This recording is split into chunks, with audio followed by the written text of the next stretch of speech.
And we are ready, Madam Chair. Good evening, this is the March 10th Seward and Historic Preservation Commission work session. It is 6 p.m.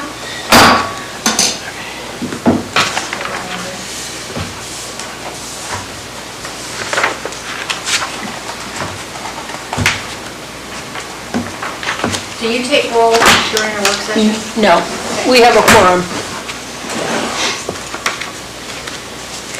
Meeting. Yeah. Okay.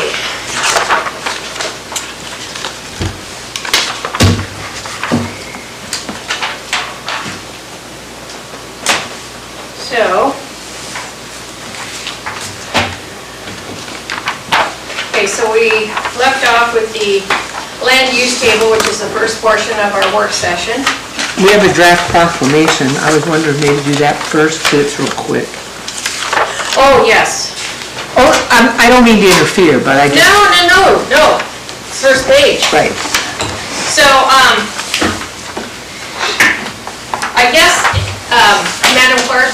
Yes. The whereases start down here so we can have a picture of Secretary Seward. Yeah, this is the same proclamation that's been delivered for several years. We just update the date on it. Yeah, so I wanted to, with the Commission's agreement, I wanted to add, whereas on March 30th, 1867, President Lincoln's then Secretary of State, William H. Seward, signed the Alaska Purchase Treaty, and a lot of people don't know that Secretary Seward was in Lincoln's cabinet.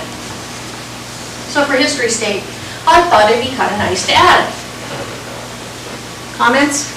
I think it's perfectly acceptable. Sure. I mean, Seward was Secretary of State during a pretty momentous time. Yeah. But would that be confused? Because Lincoln was killed at, what, 65? So, Was he? Okay. yeah, right, well, he was worked 64, I don't Yeah. remember, 65, I think.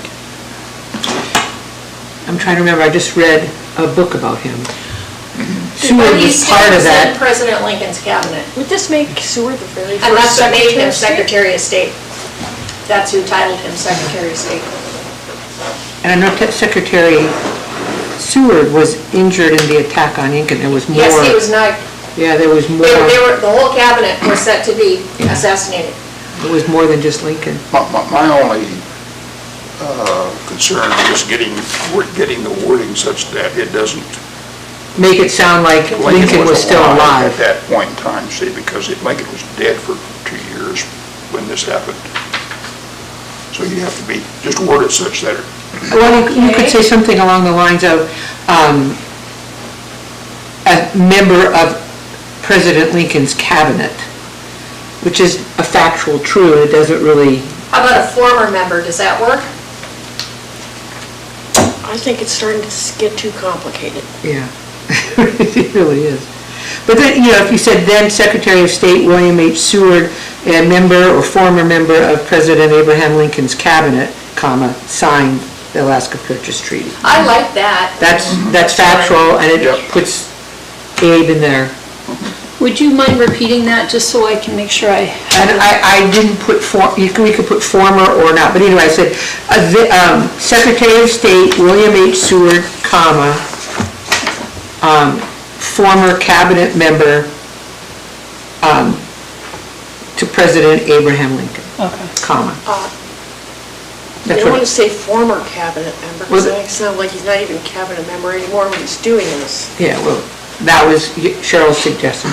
Okay, so now let's just think about this. Because what you said was perfect for all of us. Yeah. So can you just say exactly the same? I thought, I did my best. Okay, Secretary Seward, Is Secretary William H. Seward, comma, former cabinet member to President Abraham Lincoln, comma.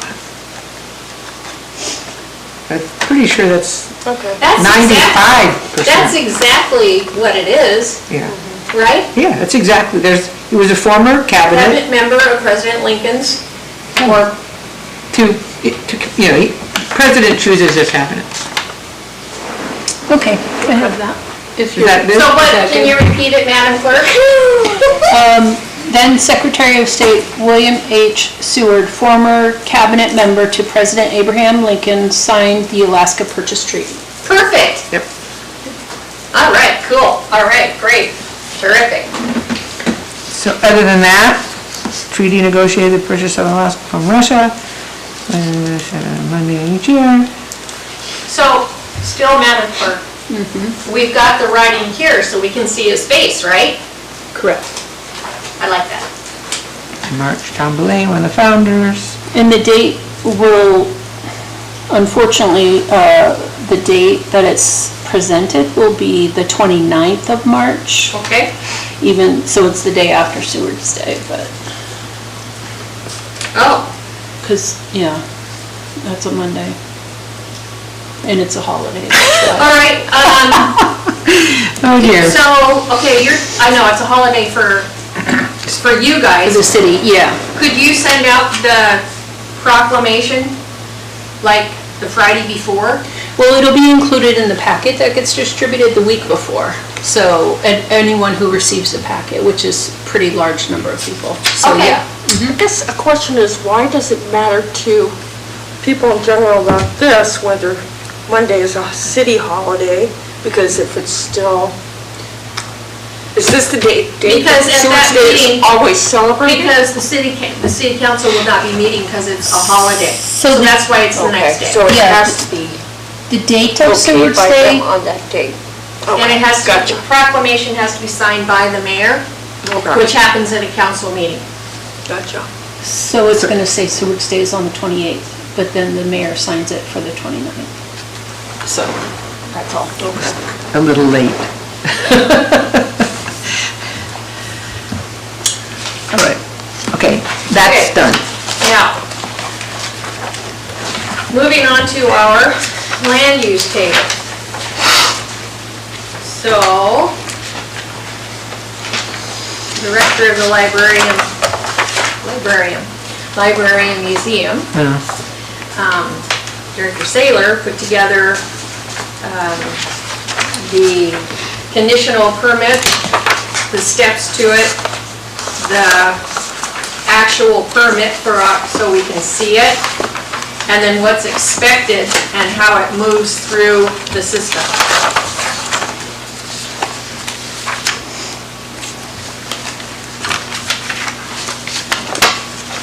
Is there something we're gonna do with this? Well, we're to review it. This is Oh. for our information. Okay. This is, so I was just So curious. somebody- Right, somebody wanted to build or restore something in the commercial business district that we have listed as conditional use permit. Yeah, This is what the public would actually fill out and submit, and then this is the process that they would go through in order to have it approved or not approved. okay, but this is, who develops this? Is this community development? Yes. Okay, so we're just, And then once it's gone through all of that, it goes to planning and zoning. okay, so this is just information for us, Yes, okay. Commissioner Benoit? So I just kind of like reviewed like what this process is and some of the other stuff she put in here. So just like just a couple ideas that I had of how we could fit in this was when you look at this application process and it shows the steps and then like 4 down says routed to other city departments for review and comment if applicable. It seems like, could we be included here for a review and comment? Because then we could review, and if we had any comments about, then our review and comments would go to Yes. P&Z and go through the rest of the process. So if they're the ones that make all the decisions about this, at least they know what we're thinking and what our comments are.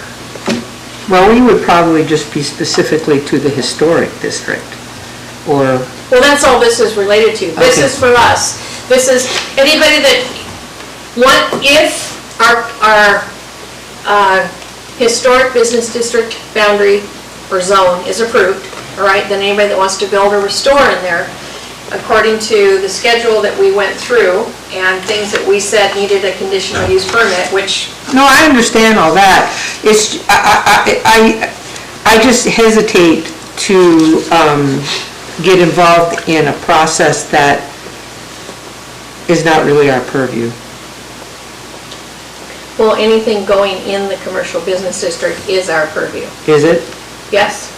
And the whole point in doing this historic business district and adding it to the land use table and working on the standards and guidelines, well, we hope community development is going to utilize that and that planning and zoning will utilize that when they're looking at our commercial business district column. I understand all that, but So why do you think we shouldn't be involved in the review process?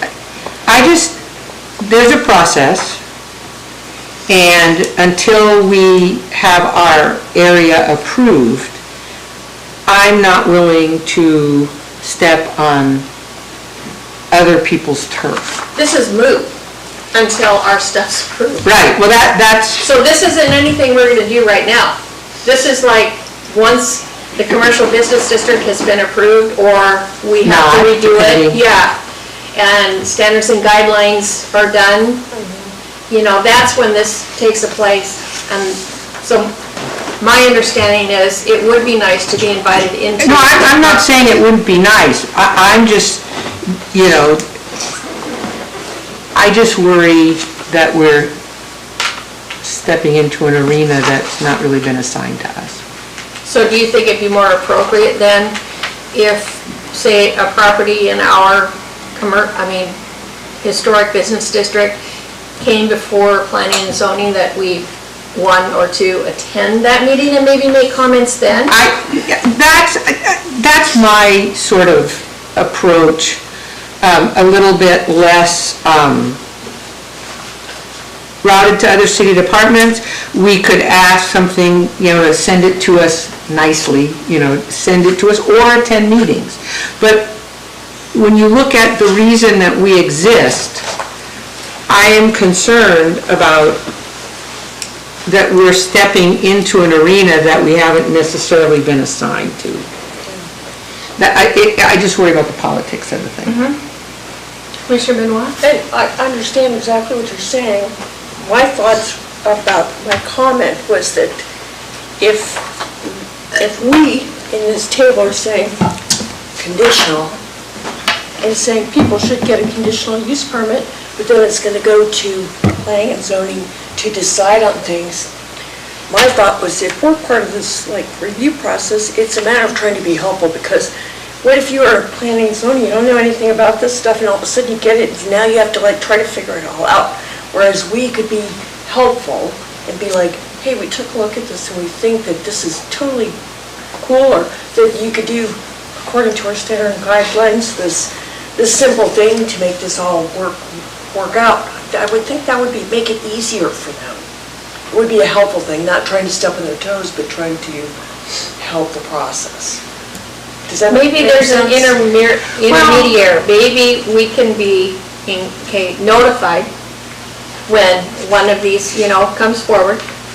And then, one or two of us, with that information that you just shared, that we have, go to the planning and zoning meeting and explain it there and then, so that politically we don't look like we're trying to do planning and zoning's job. That's my fear, what you just said, and so that's a reasonable compromise. I'd like to be included, and I think we can offer assistance, but I don't want to.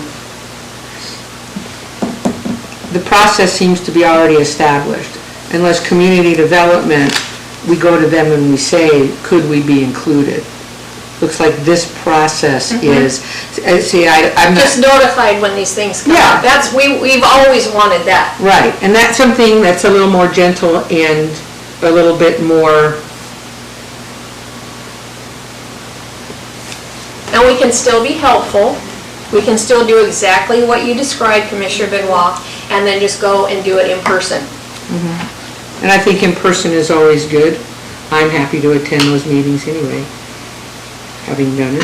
Does that work?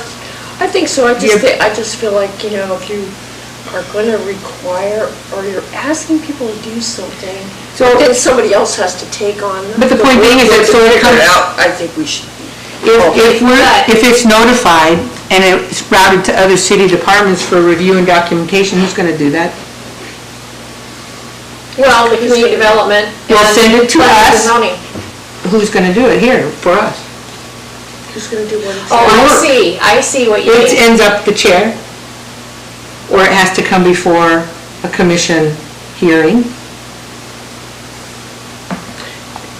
I guess I was thinking that if we were gonna review and comment on something and help provide information, it would probably be like a, work session or something. We're gonna get a chance to. But that has to be put out to the public. We can't just wing it. Well, I've learned that much. We can't, so there has to be, once it comes, it's not as simple as just giving it to us, then we have to have a process. yes. Yeah. And I don't think it should be So- always on the chair. So, in this scenario, what we don't want to overlook is if the reason that we're doing the work to create our column for the land use table and the standards and guidelines is so that not just community development can give that to, residents that are going to build or restore in the historic business district, but also so planning and zoning has a code or a key to utilize when they're evaluating. And again, if we can get Jason Bickling, Director of Community Development, and I think we can, to notify us when one of these comes before the board, then, one or two of us can take it on and, go to the meeting, and we can, kind of point out, well, here in the standards and guidelines, you can find this, and here in the land use table, you can find this, and here's why. Just give some background and some input. I think I'm more comfortable with that. Okay, well, I think it still meets the intent that I had in Right. mind, trying to help. Because Yeah, Make it work absolutely. for somebody else. Yes, absolutely. because again, if it comes to us, then there's a whole process that we have to follow. So if we get notified, if it's something that somebody's interested in from the commission, we can't speak on behalf of the commission, though. No, We'd have to speak as an independent citizen, or we get permission from the commission that there's a meeting in 2 weeks or a month. at P&Z to represent this or that or these properties. To, go in and support and explain, why we think it needs a conditional use permit. Okay. I'm a little more comfortable with that. We're still involved in the process, Which is what we want, but but we're not being bossy. that's, Interpreted as being bossy. Interpreted as stepping on toes or getting into an arena that's not ours. It's not, I mean, I understand what you're saying and it makes perfect sense to me, but Commissioner Ward's right. There's this thing called politics and sensitive feelings, and But that's not my forte, so I'll vouch you.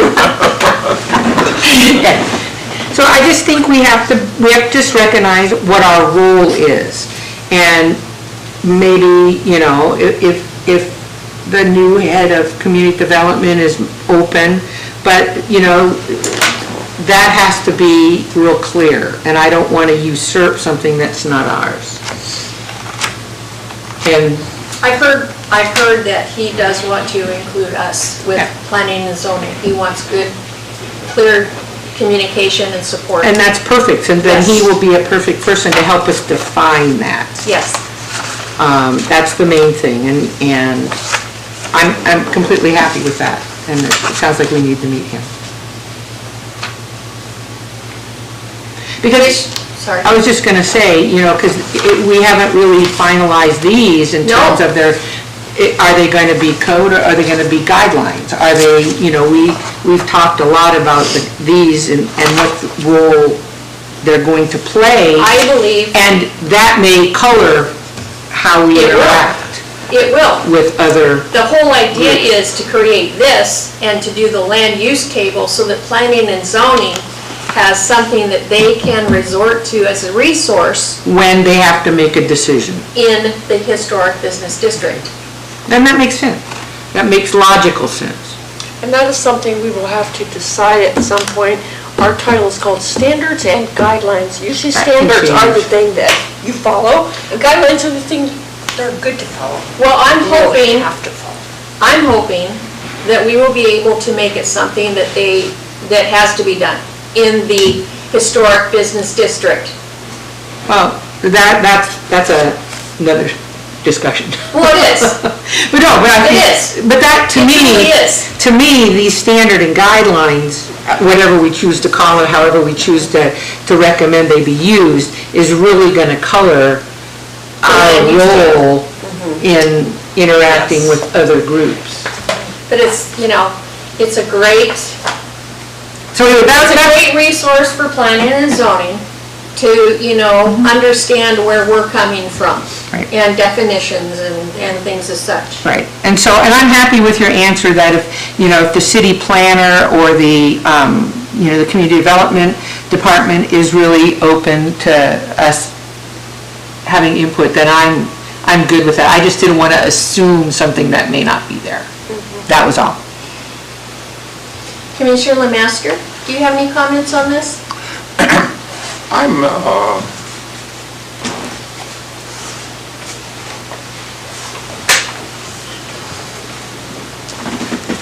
I would have to go to probably community development and find out how best to get HP's input on this. Yeah, definitely. But it would I be, so I don't know where or how, to show it. There's an example here, I guess, under project changes needed. Where are you at? What page are you on? Or is there a page number? There are page numbers. No page up right here. Oh, okay, I see it. You're in this. See, Okay. Project changes needed? Okay, yeah, got They it. say if, yes, wait, then you go. But it's going to be, I'd have to look to others to figure out how to get HP. Yeah, that's kind of, I just didn't see it real clear, and I think we need more information. I'd be happy to meet with Mr. Bixler. Bickley. Bickling. Yeah, I think that would be a good idea. That'd be a good thing to do, is to Yes. set up a time to meet with him Yeah, and see what community development would like us to do. and Ask what that we would like question. them to do. Mhm. We would That's a like, as we discussion. have always liked, we would like to be notified beforehand, or at least at the same time as planning and zoning is, about a property that's coming up for, If it's in the, if it's in the Development or change. historic district. Yes, in our district, absolutely. Let me qualify everything I say by being in the historic business district. That is our purview. So I think maybe maybe the next step is to arrange a meeting. I'm happy to attend. Yeah, me too. Happy to sit down with him and see what they want from us. I guess I'd rather ask that question, what is it he wants? How does he see our role? Yeah, and going in with, even though these are incomplete, our land use table and. Right, that we go, and here's kind of how we see our position. Does that kind of mesh with what you're looking at? Yeah. And what you'd like from us? Maybe he'll be like, great, or maybe he'll be like, no, we don't want you to do that, we'd prefer this. So I'm happy to ask the question, and I volunteer to go to the meeting. Me too, but it has to be when I can go, because Yes. I work. I know, because it'll be around your schedule. It'll be around your schedule, girl. All right. But, yeah, so now I understand why, so that, even though we've got conditional use in the land, this is the process by which that would occur. Yeah, for the applicants. And this needs, again, like everything we have in our packet, needs a little bit more work. But I'm happy to work on that. Yeah. I've got the time. Well, what's been given to us here is what's presently used. It's yeah. not up for us to make any changes. Right. But how we get involved is what's Yes. the question we're asking. And that's not the important piece. Right. To do it right. How do they want us to be involved? If they want us at all, but I think they probably do it from the sound of it. I'm just real careful.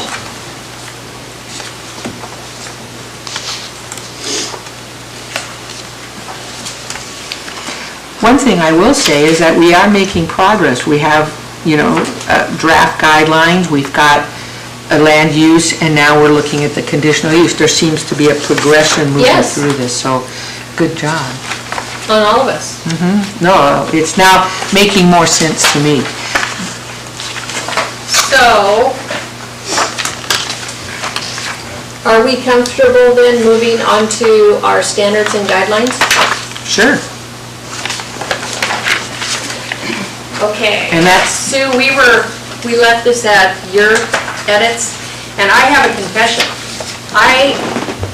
So when we first did this, before we divided up chapters, some of us had already gone through the entire thing, and I was one of them that had done that, and I can't find mine anywhere. Which probably has everything to do with all the different years and months I went through and researched for Right. last meeting. Well, I was assigned the intro, and one of the things that I had, and I see that there's been a lot of good work on here, but there were some things in here that we didn't write. I think the intro needs a lot more work than maybe some of the other chapters. Does that make sense? I think so too, because it defines the entire thing. Exactly. It's a picture of the entire thing. And, you know, again, Seward's Downtown Historic District section of the intro, you know, that was pretty incomplete. Relation to land use code, that's something we've just worked on. So there's a lot of stuff in the intro that I think we as a group need to come up with. When Iris and I did the originals, we took a lot out of Juno's, and that, a lot of the later stuff, like I say, it may be redundant, but we pretty much took it directly from Juno, but the intro needs to be ours, I agree. so. I think we all agree. Well, this whole thing needs to be ours. There are some pictures I think we can leave from Juno because they're good examples that we don't have here in Seward. But one of the things, and I don't know how this is gonna fly, but one of the ways I thought we could reduce or eliminate redundancy is rather than to have a section for restoration and then a section for building, but rather make it, you know, universal to everything. If you're going to build, if you're going to restore, you know, these are how the windows are, these are the traditional paints, these are traditional siding, kick plates. Storefronts. Yeah, rather than, you know, trying to have, because that's what's going on here. We have one for restoration and then we have another for, you know, new construction. And either or the materials read the same. Do they? I believe they do.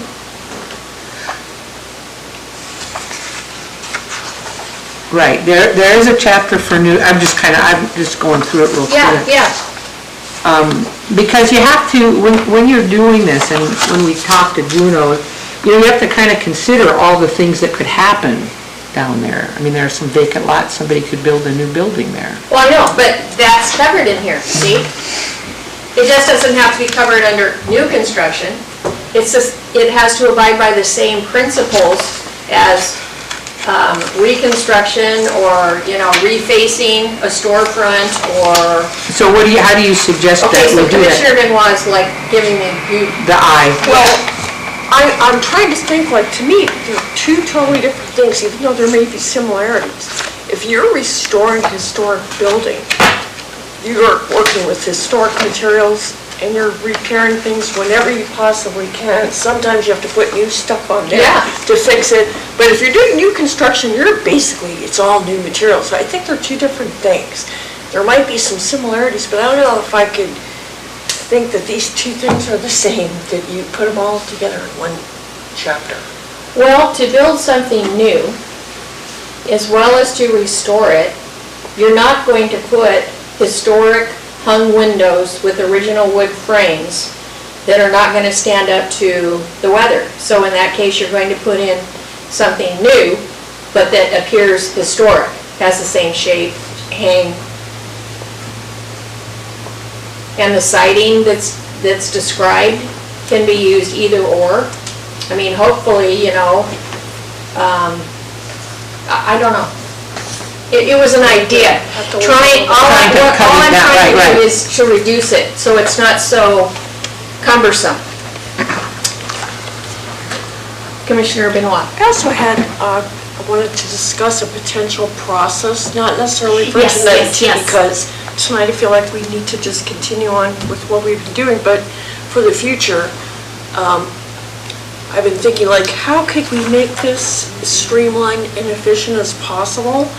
And I think one way to do that would be, for the next meeting, for all of us to do our homework, come in, where we have read the entire document, and we made notes for ourselves, what things do we think we're not in agreement with from what's in here, where we'd like to have a discussion of potential changes. And then just kind of go through the document as a group and go, does anyone have anything to discuss on this page? How about this page?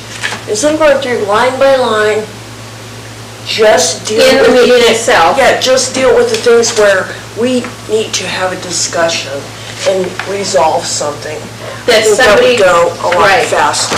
Right, that we've and- gone on and- and we've prepared ourselves to come into the Exactly. meeting for the discussion, rather than going through it, as you said, line by line here in the meeting. And I also think that what we should confine our comments to is the substance, the meaning behind what's important, but not wordsmithing, because I feel like we're going to be giving this to a document editor at some point, so we don't need to spend our time on that. Whether it's an A or It's a like, duh. yeah, or That's grammar, not our- or any of that stuff. And even a lot of the redundancy, I think somebody could take care of, that we're paying to do that.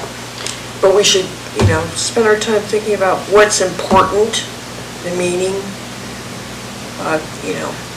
Information that should be included, your exactly. more general Or information. taken out because it doesn't apply. I think the thing that concerns me, based on follow-up on what you said, was that, because I only read the chapters that I was supposed to do, we were talking about redundancy, that there was a lot of extra, and I think that's what your concern is. There was a lot of stuff in here that was repeated, and that, I think, is only going to be axed when we go through the whole document. That's right. See, I couldn't really. That's why I can't find mine, and I'm so aggravated. Well, I can't address the information in chapters 1 and 3, because I don't know, I can't remember what was in chapter 7 and 8, so I can't tell you whether it was redundant. I can only edit my chapter. That's why I was suggesting that some of that could be done by a professional editor that we give this to, because they're going to have to go through this whole thing. They're going to see the whole picture, and most of us have not read through the whole thing. Plus, I think in some cases you do need to have some redundancy, because picture, here's the homeowner, whatever, they're going to look through, they're going to go pick and choose, what do I need to know about? They're not going to read the whole thing. Right. And so if the thing they really need to know happens to be in the particular chapter, they're going to look up, even if it's somewhere else. There's some cases where I think, yeah, it's okay to have that, because you want to make it easy for them. You know what I mean? Easy for it to be And used. sometimes you have to have things in different sections if it applies. Get it? You just have to figure out, what's too much and what's enough. I just think editing by a community is not going to work. Community, yeah, no, we'll be here for the rest of our Okay, lives. so here's another suggestion I wanted to offer tonight. In the CLG project that we just finished, we ran into needing to meet weekly, and we set up weekly work sessions. And so, because of illness and, like Tongi's not here, and we can't always depend on a quorum, I'd like to suggest that a committee actually take this on. Okay, no, you're not going for that. My first thought is, I think that's just going to take more time, because the committee will have to do all this stuff, then it all has to come back for us to all agree.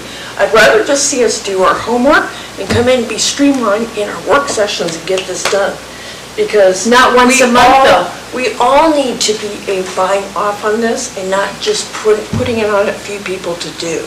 Okay. Rather us all do our homework and Okay. be quick and efficient when we come in here and all agree at the same time. Because Okay. you can see how the committee's gonna have to come back to us, and we're gonna have. Yes, I take agree. longer. I see your point.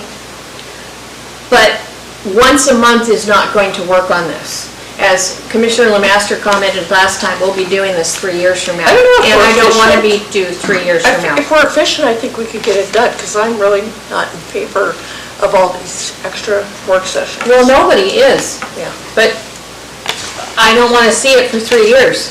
We need to get this done and to community development so they can help us and we can help with the process of things in our district if in fact that resolution is passed by council. Could we try something like I suggested, to see if it's working pretty quickly? Yes, you mean where we all go home and do our homework? We do and our come homework here? and come in here and kind of like speed through it. kinda We've like read we're- through the whole thing and we only address the concerns. Exactly. I still think we need an editor. That's what a single Well, person. no, we all need that. We have all agreed to that. But we wanted to go through, didn't we? And make Well, I an don't. introduction. I tell you what, I don't, because I wrote the thing, and I know, I would prefer somebody else deal with it. So how are they going to know, though, what they can consider repetition? When you read it, if you go through the whole thing, we'll know the same thing when we see it. I mean, Tanya and I both feel there's repetition. Yeah, well, I think you said, I- but you know, the point is that I think what you do is, we need somebody who's an editor, and I don't know if we can find a volunteer, somebody who will sit down and read it and make the changes we need made. We need. And we don't need, we don't need to, at this point, we don't need additional information in here. What we need is for somebody to take what's here and put it in a reasonable format. But we also need for us to look at this and go, does this document really say what we need to say? When you, Seward to Seward, when you regardless of have a what draft document, that's when you do that. Right now, I think we're putting the cart before the horse. We're trying to edit a document that needs significant rewriting, Okay, but, and we can't do it by a committee. well, no, I agree. We've already agreed to that. Right. We've already So- gotten rid of the committee. So, but, you see, I think you need somebody who's a good writer. If my husband was still here, I would hand this to him. He would be outstanding at doing that. Well, I would like. And he would be free, but he's not available. I would like to see us actually employ somebody to do this, because then we have recourse. We've paid for it, we can come back, and there's no hurt feelings because it was a volunteer that did it, and we're not, adding a workload unfairly to somebody. And I think the problem with this document right now is it's so rough draft that we're having a hard time. It needs to be, somebody needs to go through it and take out the parts that are redundant, put it maybe in a more logical format, somebody who's a good writer. You know, Commissioner Lemaster. I think the issue here is we're looking at the document as a whole document. If we break it down into pieces and say, okay, we're going to discuss the intro. What is the intro? We already tried that, and how does that get rid of redundancy? See, that was the one thing I couldn't figure out. Well, the introduction, though, is different, right? The introduction, we may need to work on. I think the introduction is most important. It is. Yes. And that's the one that's got the least amount of work, the most amount of work to do on it, I think. Yes. But as it is, And that we should write. when I look at the introduction, I see a lot of detail that doesn't need to be there. It's repeated in the back. Yeah, it really is. And Also, it doesn't set the tone. I'm thinking it should say, these are guidelines. We want it to look old, but if you want to use, the current best Yes, material available. and that's in here. For this climate, it should say. and when this, And it's in here. I didn't see it. when the, Well, you haven't looked at the whole thing, have you? No, but I'm saying that the key is the intro. but We need to identify the tone when in the intro was written, a lot of the questions that we've asked, like, do design guidelines dictate taste, relation to the land use code, we now have more information to put in those categories, or we take those categories out. I have no problem in a full rewrite of the intro along the lines that you're saying, because to my mind, because remember, I wrote this with help with Iris and You Tom. guys cut and pasted We it. cut and pasted. And so we knew when we did that the intro needed to be reworked. So that's probably where we should be focused here as a group. Yeah. On the intro. The rest of it, I think, is cut and dry, and somebody who goes through it can say, we already said that in chapter 3, do we need it in chapter 6?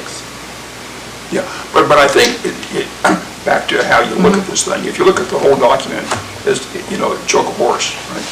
But no, we'll break it down and we'll look at this. And we look at this and say, well, that detail can go away because it's redundant, it's repeated. It doesn't belong in the intro. But how do we know that till you've read the whole thing? You can read it, but you can only work on one section at a time. Right, but if you do that, the problem that we found is that if you just do one section at a time, if you're taking something out because it's in this section back here already, how do you know that if you're only working on this section and you haven't read this section? Well, That was the issue that I had when we divided it into chapters, because you had information that I didn't have, that you had information that he didn't have. well, so these same diagrams and figures are repeated. Yeah, Yeah, they are. and that's not a problem. That's what I was talking about. That's the difference between restoration and new build. That's where a lot of the repeat is. And that's why I was wondering if we could, kind of combine that. Maybe what I would Or you suggest, just reference it, like in the new building, you said, see diagram, blah, blah, blah. Yes. Two. one Yes. of the things is maybe what we have then, is barring, or notwithstanding, the intro notwithstanding, but the rest of it, which are the actual guidelines, that needs to be reworked, and then the intro is based on that. So Commissioner Ward, Are we putting the cart before the So horse? Commissioner Ward, are you suggesting that at this point with this as is, we submit this to an editor? When the editor is done, we go through it, make sure we like it, make sure it's Right, well, make sure things, But then, once it is to our liking, we write the intro. right, that would be my, So right now, you're suggesting that as is, we submit to an editor. right. And we could say, look at the intro. I mean, and Brenda's done a lot of work on putting our redlining in there and just say, we've started to edit this, but we're just kind of spinning our wheels, and that's, we've got other things we'd like to get addressed. So I think it requires somebody who is like I say, if we know of anybody who's a good writer and we don't have any money, or do we? We do have money. Okay. We have a We budget. could give them a stipend, but if we can find somebody who's willing to do this, and just say, look, go through the introduction, but that we Well, know no, we needs to don't be need to have changed. them go through the introduction. Okay. We just need them to do the body, and then we'll come back once we've reviewed the whole thing, and then we'll write Yeah. the introduction. Well, they can clean up the introduction as is, and then we'll revise that. Yeah, because, Yeah, I we can mean, do that too. but I think that, to me, that makes more sense to have an editor who knows, who works on the whole thing. And then we write the Okay, intro. that's fine with me. Are you okay with that, Commissioner McMaster? Is that kind of what you're thinking? No, Because I know I think you're a lot more of a wordsmith than any one of us, at least me. I think he's more into trying to delete what is redundant, Oh, I'm happy for that. and and Commissioner Benoit came with the preparation to share with us how things like this were handled when she was with the Forest Service. Well, I just want us to So- focus on substance and do it in a streamlined way, because editing with a group of people takes forever. Okay. It's never a good plan. So then Commissioner Ward's idea to take this now as is to an editor is a good one. Is it not? I like that idea. I mean, we're still gonna have to come back in and... I mean, we still have work to do. Yes. And Brenda's captured everything that we've done. The clerk has captured everything we've done to date, so I don't think anything's lost. Well, There's actually, some things that need to be fixed, but We can add those if I'm in. not mistaken, we don't have the most recent. Is that true? I don't know. I really don't know. I just know that what I submitted for my chapters is not all in here. Well, then we So don't I have the no most idea recent. about anybody else's. Okay, so I would like to hear from Commissioner Lemaster at this point. This is I think this document has been written by a professional restoration We stole it, expert, yeah, we stole it from Juno. and So yes, I think very knowledgeable folks. well, With their permission, I might add, we stole it. but it's like you're working on a national registered property, right? Some of the things. Yeah, you know, and if you're registered, actually, I would expect that's a different. Yeah, there are requirements, yes. All the For the places Historic that National you Register. shall do this Yeah. is because it's a Yeah. national. If you want it on the national. And that's kind of the tone, We should include that, actually. That's a good idea to include that in here. but I don't think that's not our target. We're not trying to, those folks have a higher standard to meet, and it's, you shall meet that to preserve your registration. So you really, okay, so you- Commissioner you follow me? Lemaster, You follow I me? want to I do, understand. but here's my deal. But that's the author of this document. Yeah, but I understand that. And what I would say, having restored a historic house, is if we assign these as guidelines, I don't mind trying to see what it would restore my house to a national standards, but we made decisions, because it was not in stone, these guidelines allow for that flexibility. So even if you as a homeowner decide you want to put in PVC windows, you don't have to put in wood windows. It doesn't necessarily say that. But if you want to be on the National Historic Register, yes, you do. But that was not our goal. Our goal was just to make it look historic. And so as long as you have that flexibility, Yeah. and these do give you that. But Commissioner Lemaster, this document is written by a person, and their audience is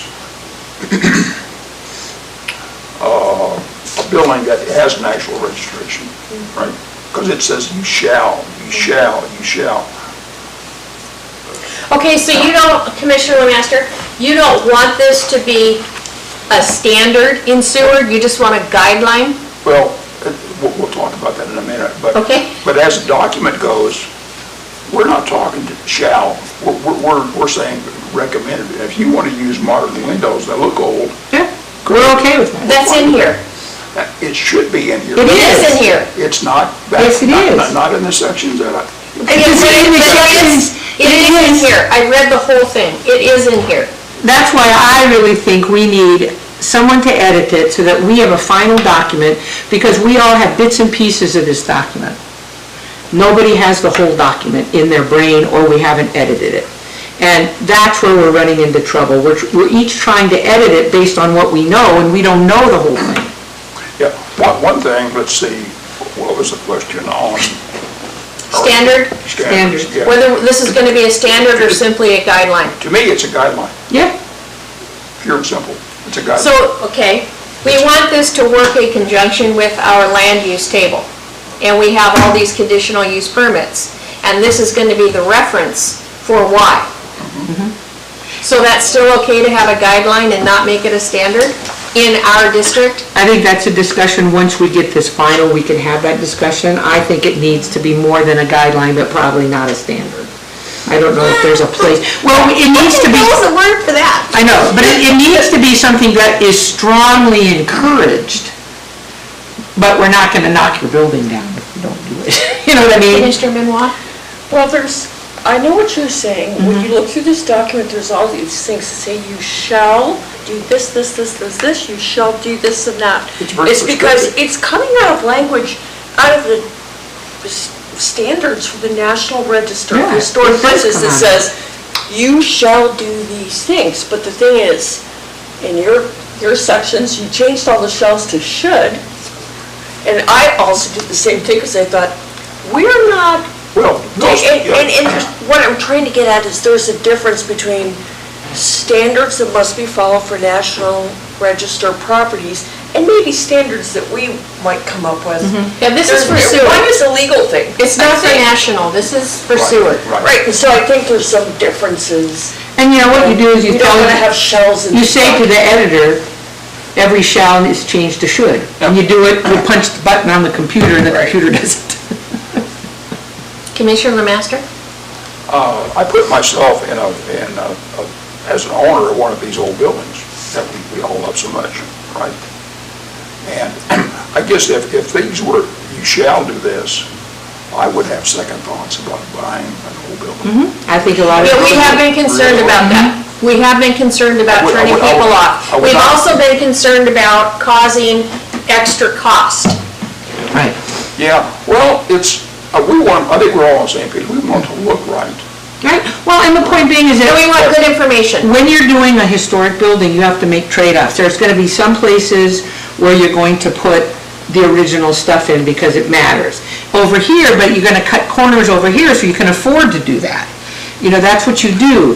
Yeah, we want the face, right? Yeah, well, I could not save my original floor. So we put in a more modern version of a floor. But I made sure that we put in wooden windows because that was something people were gonna see. So we saved money with the floor, but the trade-off was I got the windows I wanted. Yeah. So, but the trick, that's why the introduction Is real is critical. critical. It's Right. critical. Because it's going to say, is this, you shall do this, or we recommend you, we would like very much if you did this. And I think that what you do is you edit the bulk of the guidelines, and then we are gonna have to rewrite the intro based on what the guidelines say. And if the guidelines are all changed to say should, then we have to put in the intro recommend. Now, if we decide for whatever, that this is going to be a National Register type document, and it shall. It's not going to be. shall. Okay, who's going to enforce that? How does that work in Well, our system? that's been one of our questions. That, That's again, where that's planning why and the zoning, intro has been kind of left blank for that reason. and this is where planning and zoning comes in. Planning and zoning approves, and then they recommend, and it goes to city council, who have the final approval. Yeah. So I would write the intro first, set the stage, the tone that we're talking about, and then say, guys, here's what we're planning on. This is how we Are see you talking it. to the editor, or are you talking this completed I'm piece to the talking public? about planning and zoning. We go to say, planning and zoning. We're doing this document, and here's how we see it. These are guidelines, they're not standards. They're guidelines. Tell us if we're wrong, because we can make them standards. Well, But I can tell you right now what they're gonna say. Guidelines. I have no problem, but the problem that I had, Art, is writing the introduction, because the introduction literally Is a summary of the whole thing. is a summary of the whole thing, and I didn't have all the pieces of the whole thing. I don't disagree, but I think what you do is we edit the document so we know what's in the document. We know that it's gonna say should instead of shall. Then, we've already got a start of an intro. I don't think we're gonna throw this out. So, okay, But it let's say, certainly needs to be reworked based on the main part of the document. well, how That about would be this? my approach. How about this? We submit this to an editor, and while the editor is working on it, we, just through this discussion alone, we have come up with things that we do want in the introduction. We can work on writing the introduction. Yeah, that's good. I'm okay with that. And, you know, we may need to rework the whole thing, but we can streamline it, we can, Yeah. I Okay, think- no, wait, rework the whole thing after just we the get that intro. from the editor? no, Oh, just the intro. Because the only thing we're gonna have okay, to work yes. on is the intro. Yes. And I that, gotcha. and the intro was very piecemeal anyway. The bulk of the document, I think, is more, I guess it More depends on organized. how you look at it. Like, when you said that the intro is a summary of the rest of the document, that means you have done the document and now you're summarizing. Here's the intro. But if you think of the intro, it's like, I'm introducing what I'm going to tell you in more detail the rest of this document. You're starting the other Yeah, one. So it's like, which No, you're place right. are you I starting like what from? you're saying. I like it, Commissioner Benoit. You're right. It's an this is what we're looking at. This is what I'm going to And tell then in you. the summary, that can be in the back if we wanted one. It's either, this is what I'm going to tell you, or this is what I already told you. One or the other. You have to go, pick the direction you're going to go. Back to Yeah, I agree. front to back. And I'm not sure which way is best, but I think it affects how you do things. Does that make sense? See? Well, I was just gonna say, what's the purpose of the intro then? I think once you define the I purpose think of, that the purpose is that most people will never sit down and read the document. What they might do is read the intro. right, And then go, the chapters. okay, and then I'm going read to go the to appropriate my chapter place that. I need. Well, that's what I mean. Yeah, They'll yeah. read the intro and then they'll look at the table of contents and the Right. chapters and go, oh yeah, this one looks like it'll apply to me. But if they look at the intro, they're like, never mind, they're not going to go. You know, this intro is more of a summary. Right. You can- But that's why I asked, what is the purpose of the intro? Yeah, yeah. Because if the purpose of the intro is a summary, then that's fine, we're good. But if the purpose of the intro is something else, then we may need to Is it the- rework We the wanted intro. the intro should invite people to actually get into the document, I right? think the purpose of the intro should be, hi, you owner of a historic property, whether you're restoring everything that you have or starting from scratch in a historic neighborhood, this document can help give you all the things that you need to know to help work with your document using both historic and modern materials in the most efficient and cost-effective way that we know. I think the intro Here's some should be, how guidance. does this Here's help what you? we can do to help you make that happen. That's exactly what she's saying, but you just said it in 3 words, that's all. Well, no, but the point being is that, is that the purpose of the intro? The purpose of the intro is How the document helps you. how the document's gonna help you. Yeah, exactly. And so the intro may need to be rewritten completely. And, you know, I might resist redoing the entire document, but, the other thing, I think the other thing that you'll find in the intro, I was just kind of doing, is, you know, talking about different types of non-contributing property. There's some educational stuff, and maybe that needs to be its own chapter. Here's what you talk about when you talk about restoring a historic property. There are contributing properties, there are non-contributing properties. Where does your building fall? There's some kind of an educational aspect to the intro, which makes it a little unwieldy. Does that make sense? Non-contributing. Well, the first thing I think it needs to do is inspire people to want to do something with their building. Yes. So again, if we're making the decision tonight to turn this over to an editor to go through and, you know, get rid of repetition and blah, blah, blah, blah, blah, whatever else, we can work on writing the intro. We don't have to have this document to write the intro. We can have generics, right? Right, that's exactly right. That the intro may be something where this commission needs to focus. Okay.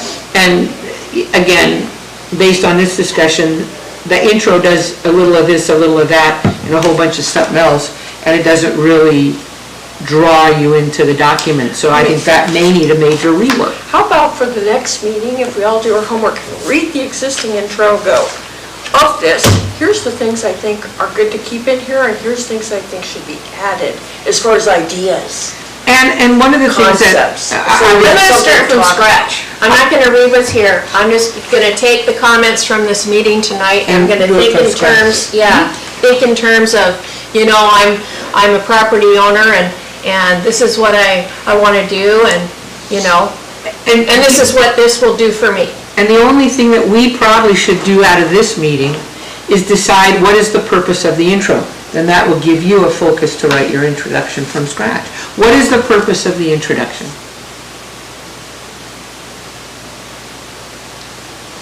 Because, Well, my word was to invite people to get into the document, That's utilize perfectly it. acceptable.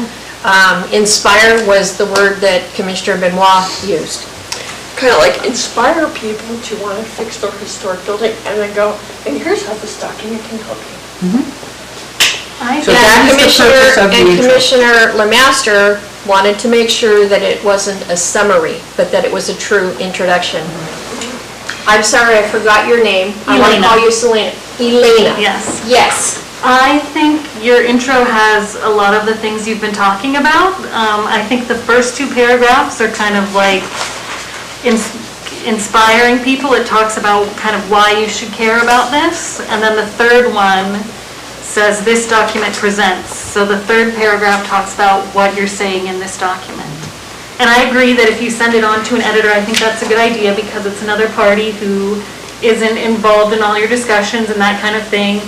And They we'll can just look at the read it. big picture, and they could probably even give you comments about what they see, and like you said, redundancies, they would comment on that. Maybe you should speak more to this, so you might get comments from an editor that would help you. Would you like to,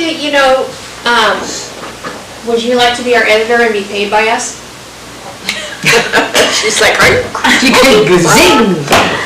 I think you need someone, it might be a little specific, but you need someone who would be versed more in, Well, like that's my building. concern. Yeah, that's my I wonder if concern. Colleen would be interested in a paid Colleen gig. is She's an good. excellent writer and Yes. editor, and she has the history background. But I don't know. Okay, you know what, that's a really, really good idea, I but she's so dang busy. I would put it, you know what I might do is I would also be happy to take it to the Resurrection Bay Historic Society because I attend their meetings and see if there's anybody who would be interested in earning a little extra to do that. I'd like to see us start with Colleen. Okay, well, Colleen, Let's just start with Colleen. Because we all know her from her work I think with she's us. excellent, but Yeah. I And I do looked at worry the she's subs, busy. there's so many things like, what? Is that even edit? She's just real busy. Okay, But I So good at it. So our idea is can just ask, Colleen Kelly, just ask. All our she can do is say no. Listening, she's probably squirming, going, no, I don't want to. Resurrection Bay, okay. But I just open it up to RBHS. that membership and see if there's anybody, or if they know Of interest. anyone. yeah. Yeah. Madam Clerk, you don't happen to know of a local editor for hire, do you? We don't want you to do this. Just, not that we don't want I mean, you to not do that we don't, I mean, I didn't, that didn't sound right. You have enough on your table, and, Just so you have a little bit of groundwork for how to approach hiring somebody. all right? You do have a budget, and I can give you a report out on the funds that you have available, so I think it's a full budget, I don't think you've used anything. Nope, we haven't. The process for engaging somebody, it's prescribed in city code procurement, so you can solicit quotes from people who are licensed to do this work. Oh, crap. Excuse me. So- They have to be licensed? They Indeed. have to be a professionally Indeed. licensed Yes. editor? We can't do a volunteer, give them a stipend or Would something? Colleen Kelly count? No. She works Volunteer for the is museum, right? not paid. No, she's not paid. So if we got a volunteer, we did not pay them, can we do that? Yes? Good. That's one way. I think ultimately we'd want a professional, so I think this is good. I mean, it's To know. it's not a difficult thing to put out like a bid notice or something, or just to make phone calls to RFP. solicit quotes. Okay. I don't think you have to go to the length of doing an RFP, because it's not that complicated of a project, but I think the end result is we want a professional, Well, definitely. we do, but Elena made a good point. It should be somebody with a reference to history. I'm happy Right. to check the business license program as well and let See, you know there's anybody? who might be Yeah. in the area that might be.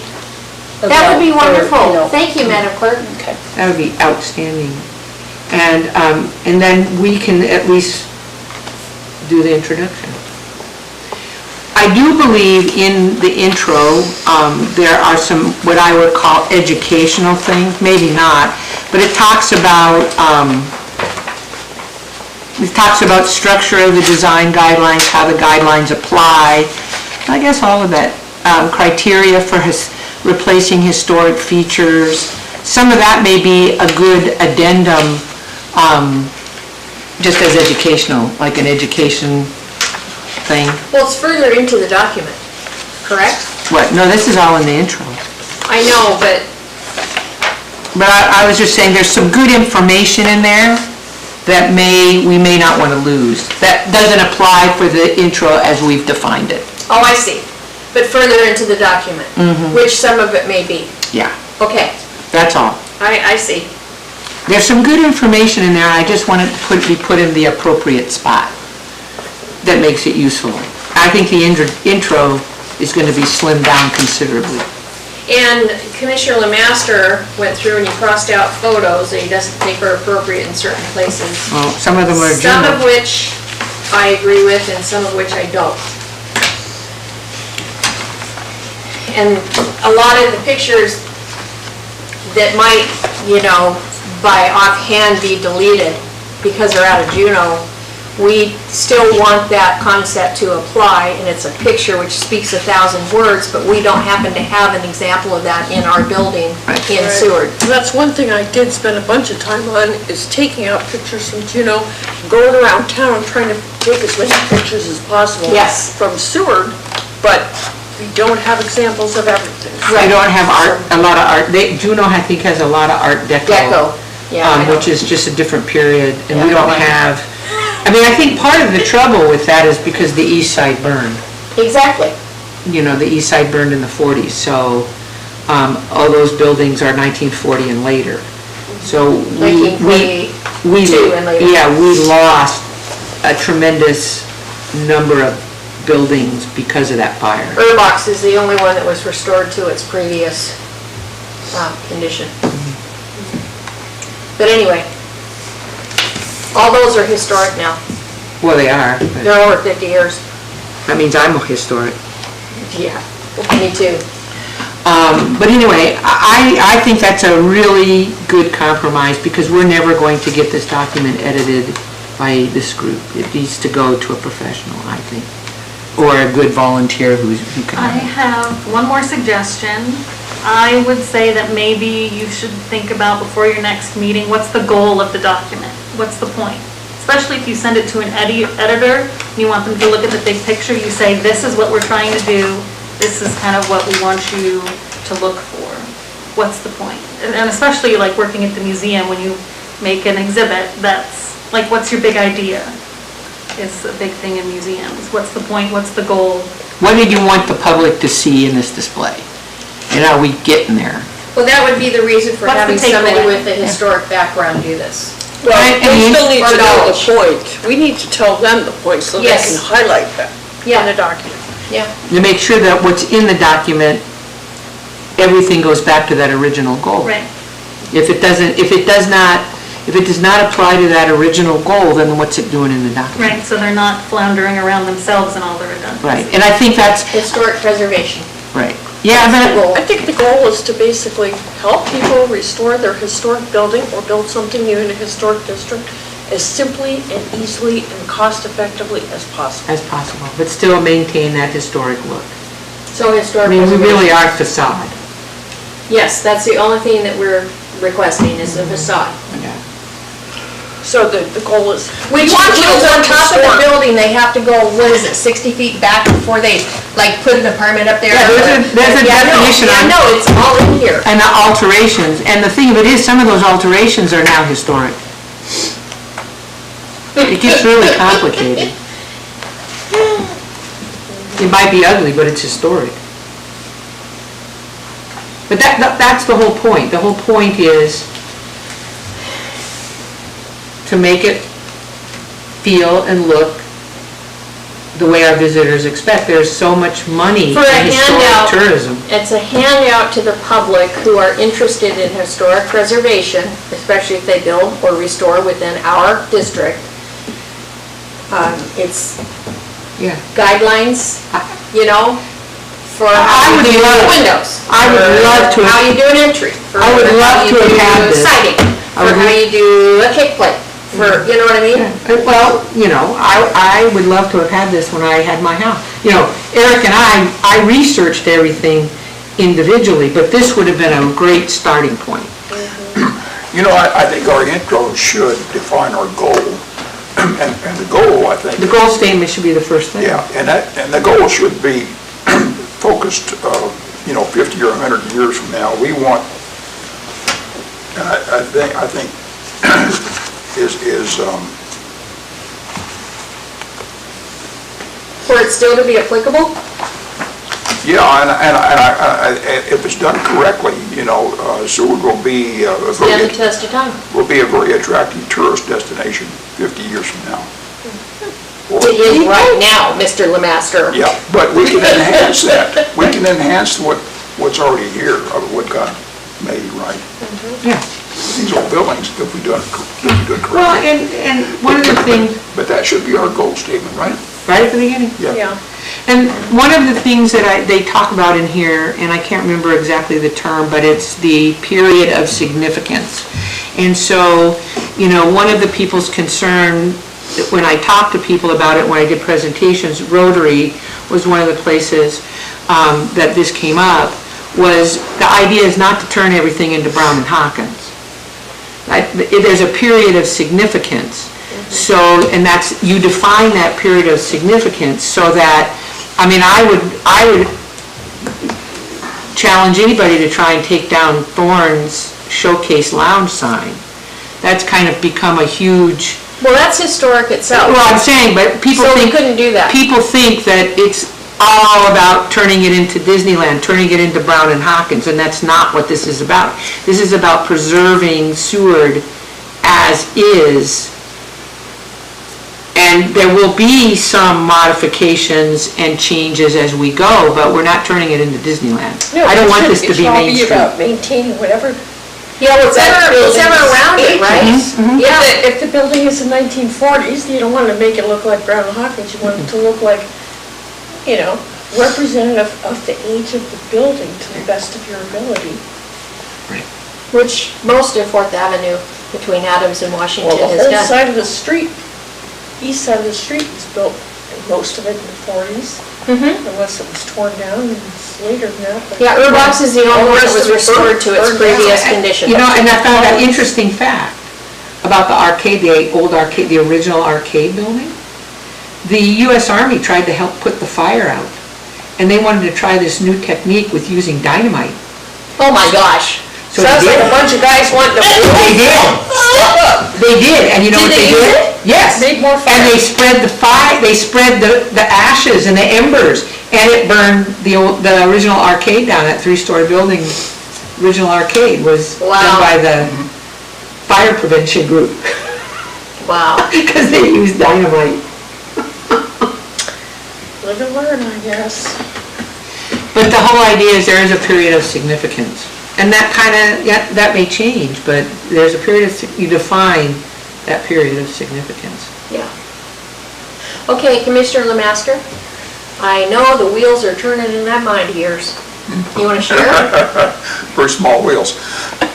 No, but I think we need to say that in the introduction. Yeah, there's some educational issues that may or may not apply in the intro. I think you keep the intro, but there may be another chapter or a summary at the end, an addendum, where you have that information. I would hate for that to be lost, but it may not be appropriate in the intro. And then again, it may already be in the body of the It may be, document. exactly.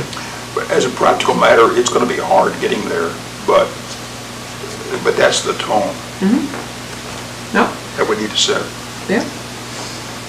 And that you give to the editor, and that should be defined in the immediate intro. Then the rest of it's just details. Yeah. Well, just suggestions on what you can do.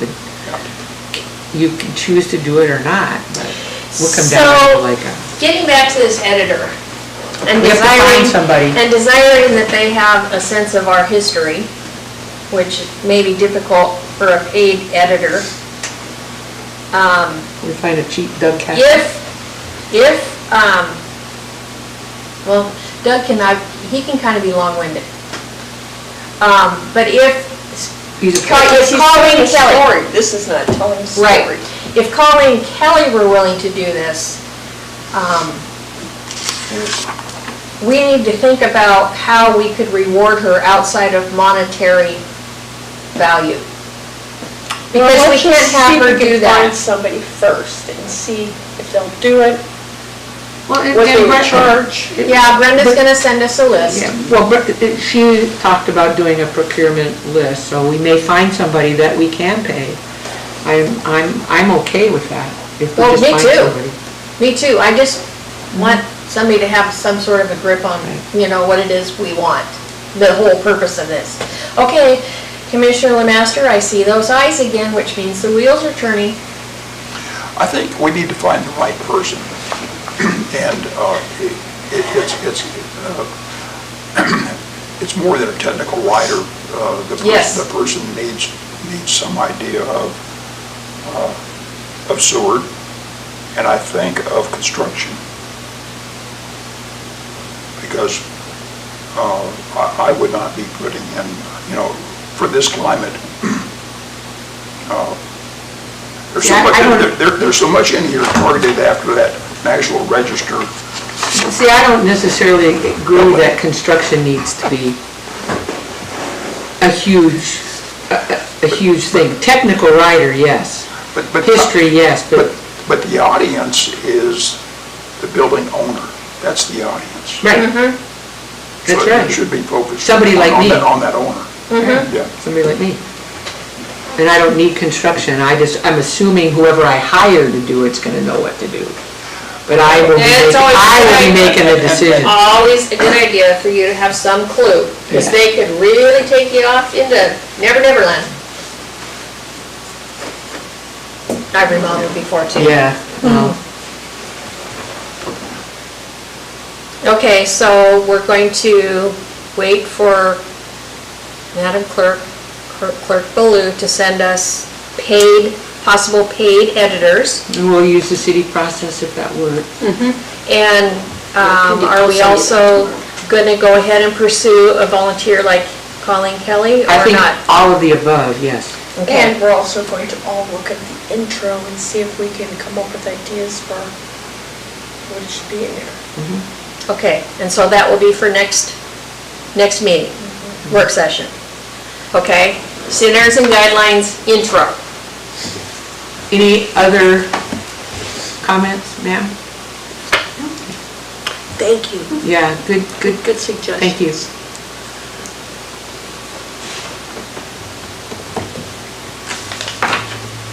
Okay?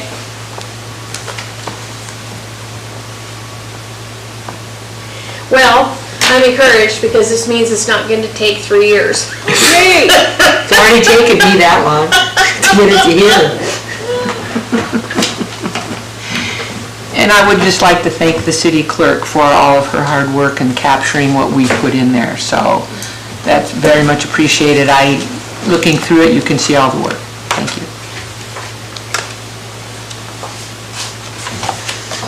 Are my fellow commissioners satisfied with this being the end of our work session for the evening? Commissioner Ward? I'm good. All right. We are going to conclude the work session at 7:20 PM. Do you want a recess? Yes, please. Okay, please.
We are ready.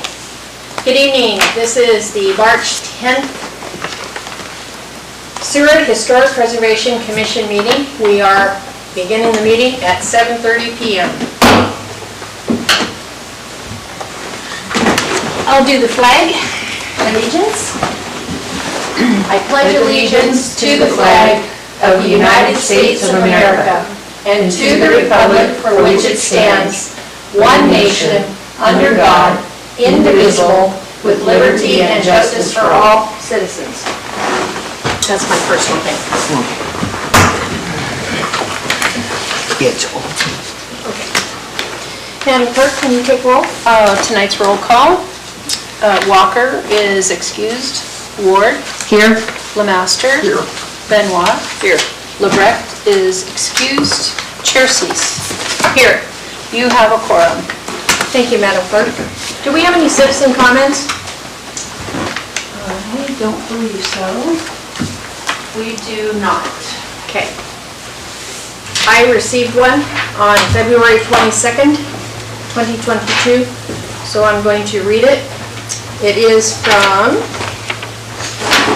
Bob Reisner, outside of city limits.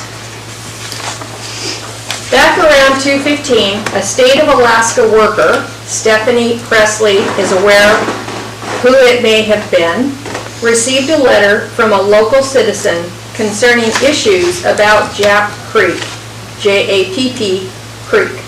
However, in the letter it was misspelled Japp, G-A-P Creek, a common occurrence in which I posted a news report on in our late Phoenix Log newspaper. The state worker thought it was slang for Japanese Creek and made the name change. No research was done on this decision, no public input was solicited, but the fact remains we lost the proper creek name honoring the late Japp family from Norway. The Japp family were the pioneering family that first settled North Forest Acres subdivision in the mid-1920s. They built a wagon road to their farm, built a house, a barn, and several outbuildings. Their family numbered 8 people, 1 married couple, 5 kids, and 1 mother-in-law. A fast-running creek ran through their farm that started behind Iron Mountain and emptied into Resurrection Bay. Locally, the creek picked up a name, Japp Creek, J-A-P-P. Sometime around 1939 or 1940, the family had left their farm and the U.S. Army established Fort Raymond on part of the once known Japp farm. In 1941, the U.S. Army Corps of Engineers relocated the course of the creek to the present location that we have today. Sadly, few remember the Japp family from Norway, who for a time were productive members of our community. Therefore, I humbly request that your very fine historical organization will take up this cause and have the name of Japp, J-A-P-P Creek restored. I feel that our history is important and should be held in honor. Do allow the current name of this to remain. We, in fact, would be following the social culture revolt of all other states, erasing our history. I appreciate your time to review this note. Thank you, Bob Reisner. Seward Bear Creek Flood Service Area, CP. Interesting. Did some research on it too, we want to discuss. Sure, it's open for discussion.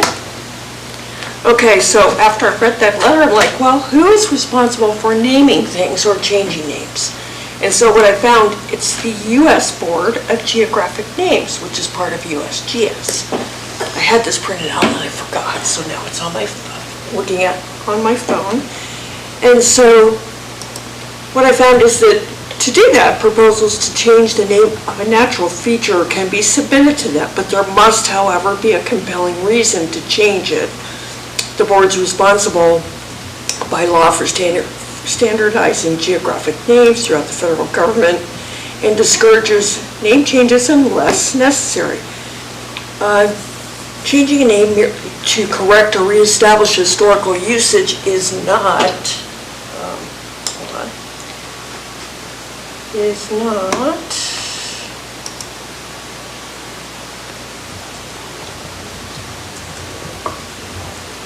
In and of itself a reason to change the name. Generally, the most important policy regarding the change is local use and acceptance. Upon receipt of the proposal, all interested parties will be asked to comment.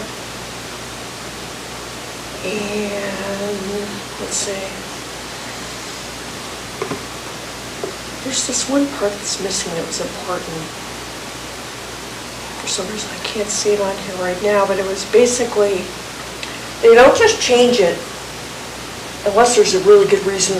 One of the reasons that they stated was because it's offensive, and you have to prove, or you have to show that it's offensive, and then you have to, they would like you to find historical reason like why it should be something else. So in this case, it is offensive, and there is documentation.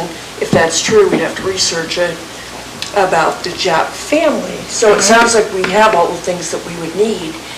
What they want you to do is for an individual or government or whoever to submit the request, but then they want like local government or historical societies or different things to be supportive.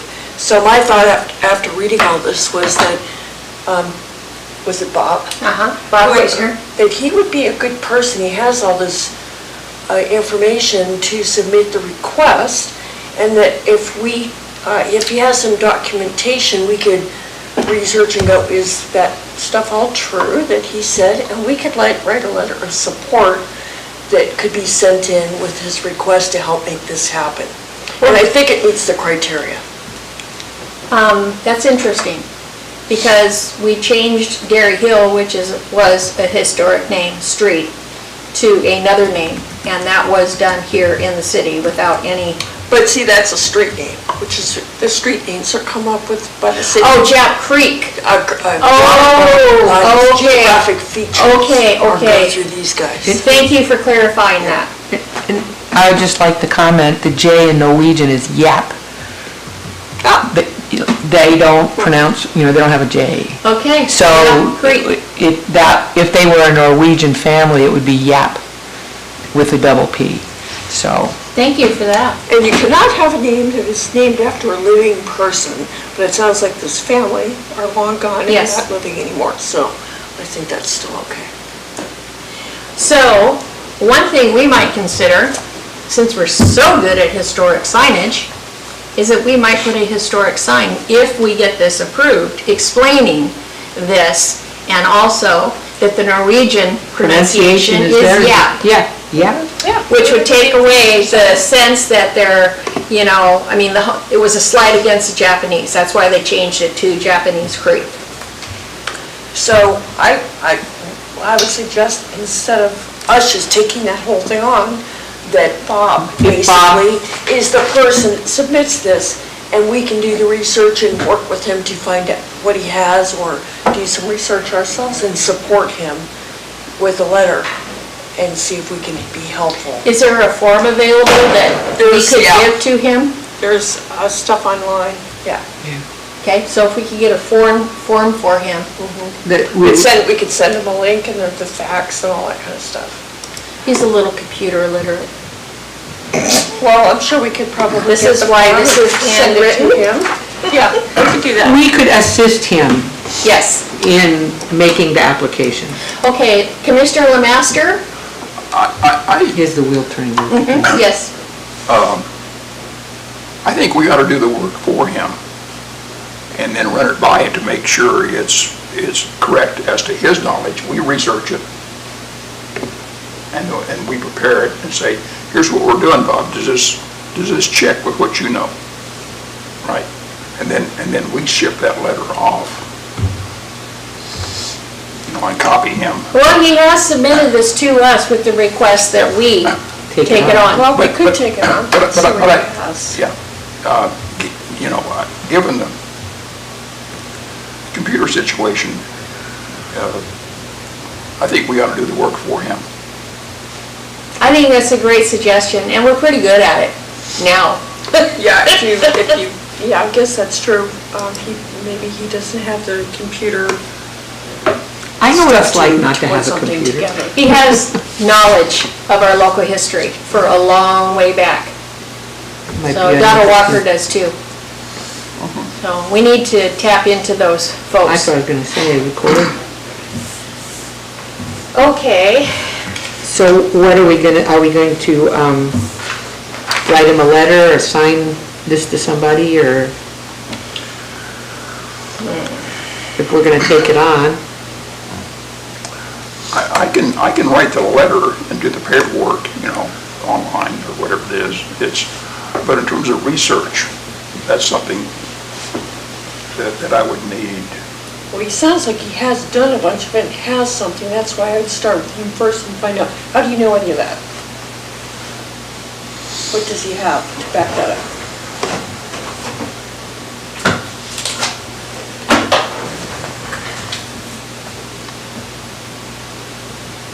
I mean, you could look back in the record just like we've done for all these signs and go, and you check the dates to see who owned the parcel at the time. yes, but as I have shared with each of you, working for the borough, you cannot go by borough records. Right.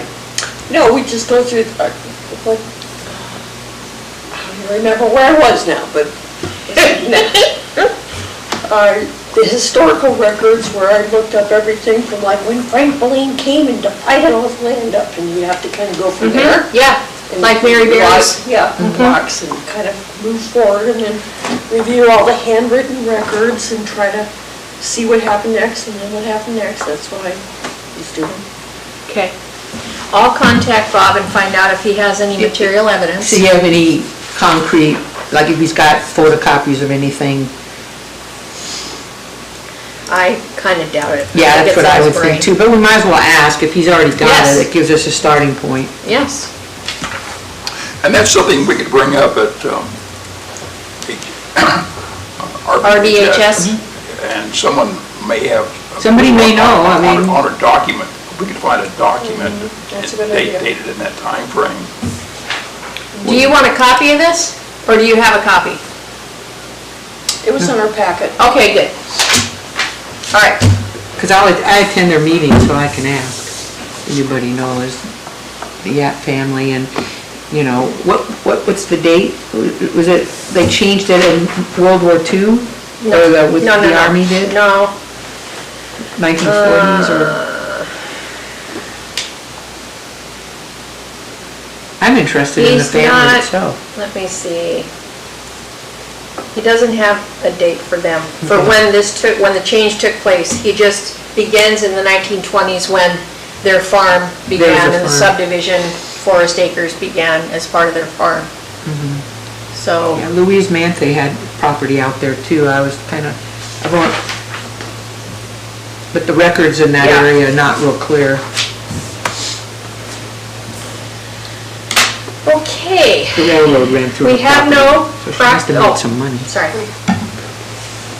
Anyway, I'm happy to work on research if we can just, I don't have a computer, but I can talk to the Resurrection Bay folks. See Okay. if Colleen or Linda has anything, or let me Yeah. in.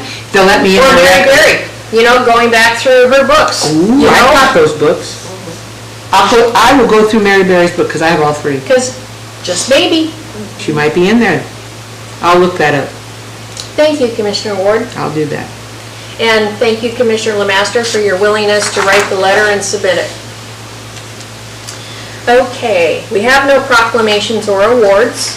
Do we have a city administration report? Can we vote, can we get the agenda on the floor, please? Oh, right. Oh, terribly sorry. Yes, I need a motion and a second, please, for the approval of the agenda and the consent agenda. I move that we accept the agenda and consent agenda.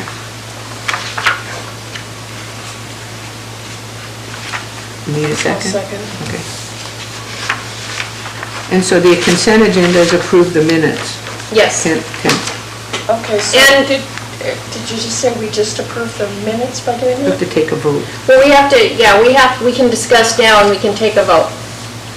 Do you have comments about the minutes? There's one change I'd like to make. Otherwise, everything else looks fine.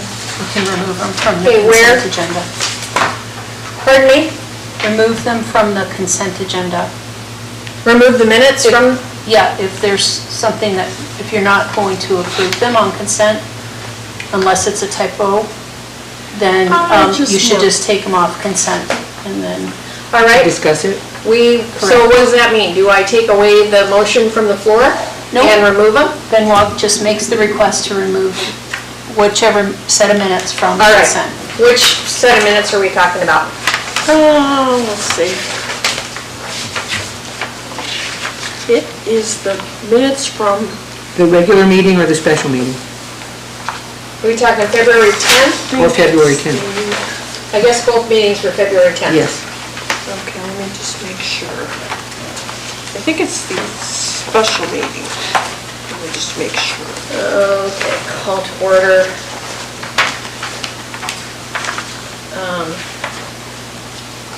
How come this doesn't say? Okay. This, yeah, special meeting minutes. So, okay. So is the first one a special meeting because it doesn't say? Oh, this is a regular meeting. First one's a regular meeting. So that means the second one is the special meeting. So page 8. So minutes are, yeah, I was going to comment on this too. Okay. So, what I wanted to do is on page 11, Wait, Not at this time. Are there any other changes to the agenda? nope. No. Okay. Who take the Voting vote? on the approval of Yeah, tonight's you agenda and consent agenda as amended. Lemaster? Okay, I'm confused. Are we able to discuss There's the a minutes motion on the afterwards? floor. The minutes will come up, they've been removed from Okay. the consent. There's- They'll come yeah, up. there's a motion Thank on you, the Madam floor. Clerk. Voting on tonight's agenda and consent agenda. Lemaster? Approved. Ward? Yes. Benoit? yes. And Chair Sees. Yes. Your agenda and consent agenda are approved, and approved on tonight's consent agenda are the February 10th, 2022 regular meeting minutes. Okay. Now for discussion. Okay, so page 11, Commissioner Benoit? Yeah, I just wanted to make a change on page 11, let's see.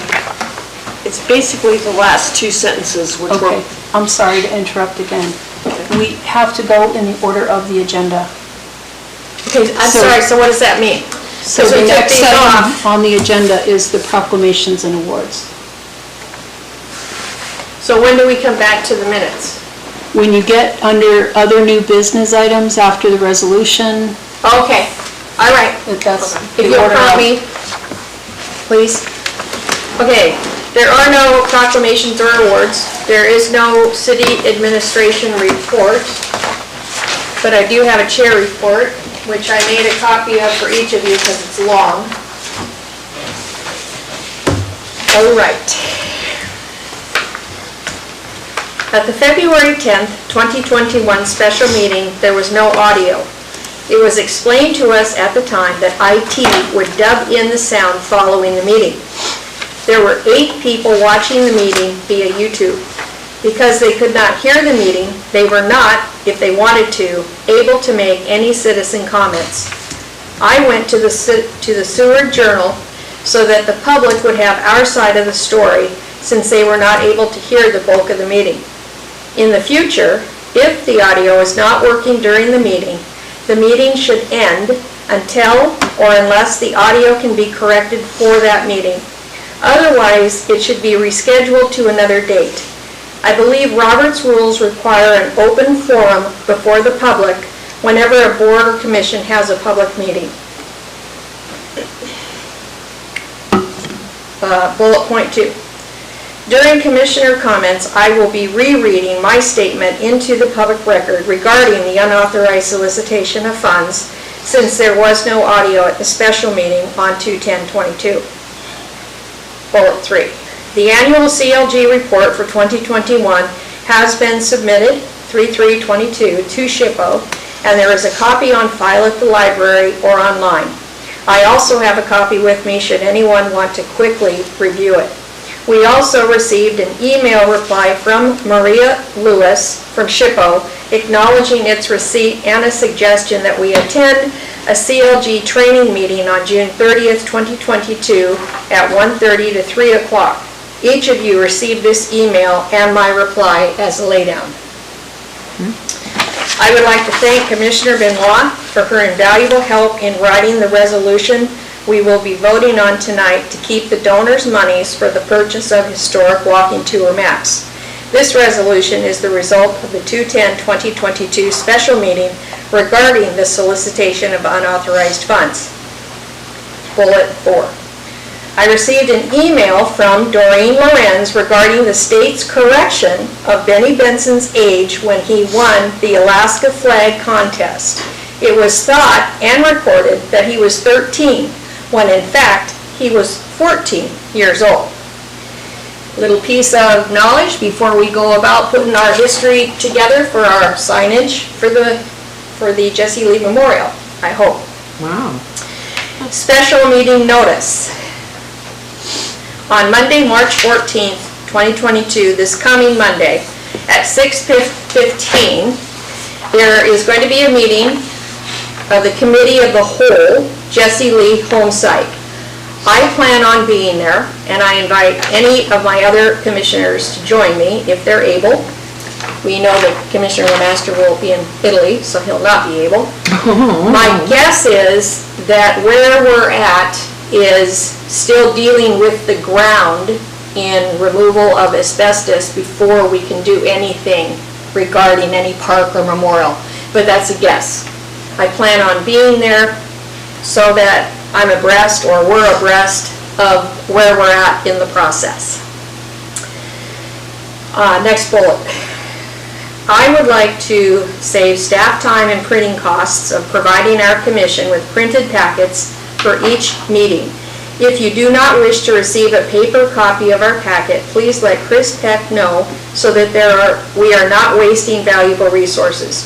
Examples of this include the land use table, standards and guidelines of historic preservation, if staff has made no edits between meetings, and the 2017 Seward Historic Preservation Plan. Thanks. Final bullet. My term on this commission is up in May.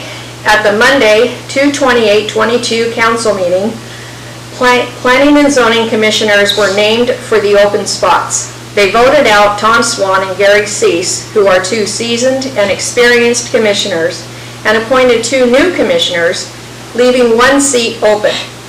I don't even know how they could leave one seat open when they had two applications, regardless of why they voted Tom and Gary off the commission. In light of this, I am wondering if the same fate awaits me. If so, be thinking of who you want to be your chair. Vice Chair Ward has too much personal life happening to take on the role of chair. It is my hope that this does not happen, but depending on how the council votes on our 3 resolutions, I may conclude that I am a lightning rod for this commission, meaning that decisions made by the council regarding this commission may go against it because of me. I am sure that my article of our defense of the solicitation of unauthorized funds in the Seward Journal ruffled some feathers. As I don't understand the reasoning for removing Tom and Gary from the Planning and Zoning Commission, I am leery of what is in store for me.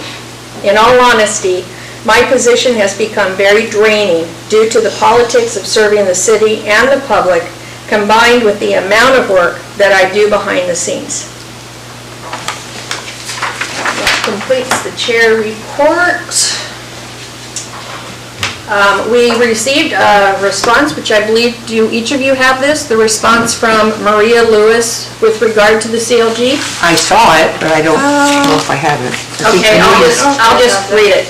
We received your 2021 annual report along with the attachments and have downloaded the meeting minutes. I briefly looked over your report and noticed you mentioned needing additional training. Once I go through your report in detail, I will provide some feedback and provide other training suggestions. Overall, your CLG has done a great job being active in the community. You produced an excellent grant product despite all the COVID-imposed hiccups. We are having a CLG training meeting on June 30th, 2022 at 1:30 to 3 that would be good to attend. I was hoping that one of you would be willing to be on the CLG panel and spend a few minutes sharing your grant project and lessons learned. And I'm sure there's not going to be a problem with having one or two of us attend that meeting. Yeah, I'd be happy to attend. My response was, "Good morning, Maria. Thank you for reviewing our CLG annual report. I look forward to your detailed review and suggestions for training. The CLG training in June sounds great, and I am certain that either myself, Commissioner LeBrecq, Commissioner Benoit, or Commissioner Ward would be grateful to be on the panel to tell of our CLG work here in Seward. Have a great day, and thank you for all your support. Respectfully, Cheryl Cease." So I got that, and that, and this will be at the end. All right. Next is the report on the Historic Preservation Facebook page, which we have as a laydown. Okay, let's see, basically in February, we had 163, we reached 163 people, which is down quite a bit, 37% from last month. We have 493 followers, which actually went up. I don't have by how many, I just noticed that it was up. Most of our followers are from Seward, but some are, but they're from several areas in Alaska, and there was even a couple people from like Arizona, I think. So Probably, we just put out one post might be two. on the Seward Commercial Company, and we had 6 likes for other engagements, and our reach is down. It's just a blip. It's like now we're just doing one post a month. It's like, it's not, people are not paying as much attention because there's not anything new happening. This Perhaps coming that can month, I be- think, we're going to have a couple more things because we've got the Historic Preservation Award post coming out. We also have And the Seward, Preservation Month. Seward's proclamation. May, oh, that's in May. Perhaps we can reopen this issue and maybe discuss it with, Well, I can talk to Bailey and see with the possibility. Director Saylor, yes. Yeah, Director Saylor. Okay. So anyway, that's kind of what's happening. I've noticed that trend is down, which doesn't surprise me. Yeah, we can see that, it's very clear. I didn't add any additional posts, and so the list is basically the same as what we had last time, unless we can, there's something I else just- that has to come out. So with this particular blip here, that was a high point? That's just like the day we put out our one post, and then Yep. all of a sudden, we reached a bunch of people. And then, Rest of the time, then it there's tapers nothing. off. Okay. Yep. Just curious, trying to interpret the data. Yeah, see, they were used to a weekly. So that's why our numbers and our little graph did this instead of just one blip. So, anyway, that's what's happening with the Facebook page, and I don't recall seeing any comments really on this particular sign. Okay. Nobody piped up and said, "Oh yeah, I remember going there when I was a kid back in Back in the day. the day." Yeah, so. To dance at the commercial, Yeah. what did we call that? Commercial, Seward Commercial Company. Yeah, No, I know, but they had the upstairs. it's like a dance. Yeah, it was hall. a dance hall, but they called it, Oh, yeah. anyway. Okay, Yeah, so that's I that. just remember. so this next plate is glass an update on the certified local GLG grant, and we do not have one, is that correct? Yeah, nothing has changed. We're still waiting for the weather to improve, which it is, and then Austin there's 3 signs that are in the frames that have to go up in the buildings. And I know that, part of the concern is like the Stucco. Seward Commercial Company, for example, Yeah, they've given their approval. they, I think Austin and Tongi both were like, those kind of things can be sensitive to them. Yes. They'd like the people to be there, I think, at the time that they get installed. Just in Because of the case there's stucco. any problem, yeah. Yeah. Well, So, What are so the 3 we're working on signs that are still the Seward outstanding? Commercial Company, Van Right, Gilder. Van they're Gilder, probably all No, I stucco. think it's the Orlander or the Ellsworth. the Ellsworth building. Yeah, is the original name of that building. Right. Fish- Ellsworth is concrete though, right? Yeah, it's a fish building. It's the one with fish, but it would, Yeah, but it's it concrete. would end up on the, it's got wood siding right now, Well, that wouldn't be a problem. so I don't think that's probably gonna be a problem. Yeah, the stucco was an issue, but with the Seward Commercial Company, they're good to go. They're wondering how come it's not there. Well, it's just the weather. Yeah, well, I explained all that. So that's what's happening with that. Okay, Commissioner Lemaster, you want to share on the USS Alaska Project?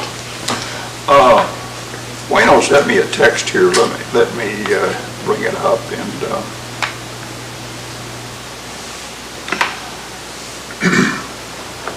Wayno says, "We are working with R&M Consulting. Everything is looking positive. Plan on starting to set up meetings with local businesses for this summer. I am going to be in town from the second week of June through July 4th, maybe longer."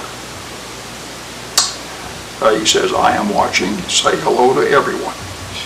There you go. Great. Thank you, Commissioner Lemaster, for staying in touch It'd be nice if maybe he could come and do a presentation. at maybe the June meeting. When is he here? June? Because we don't usually meet in July. No, July is a hiatus month. Right, but June, I mean, I'd even have a special meeting to meet with him, or we just, I'll put it on Have my a beer calendar. somewhere. He's here the second week of June.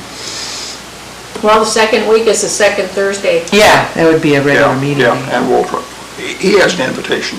I pass on what you guys said, so I'll make a note. Great. Thank you, Commissioner Lemaster. Okay, we have no presentations. All right. At this point, we're going to go over our resolution.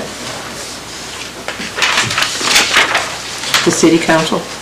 Yes, to City Council.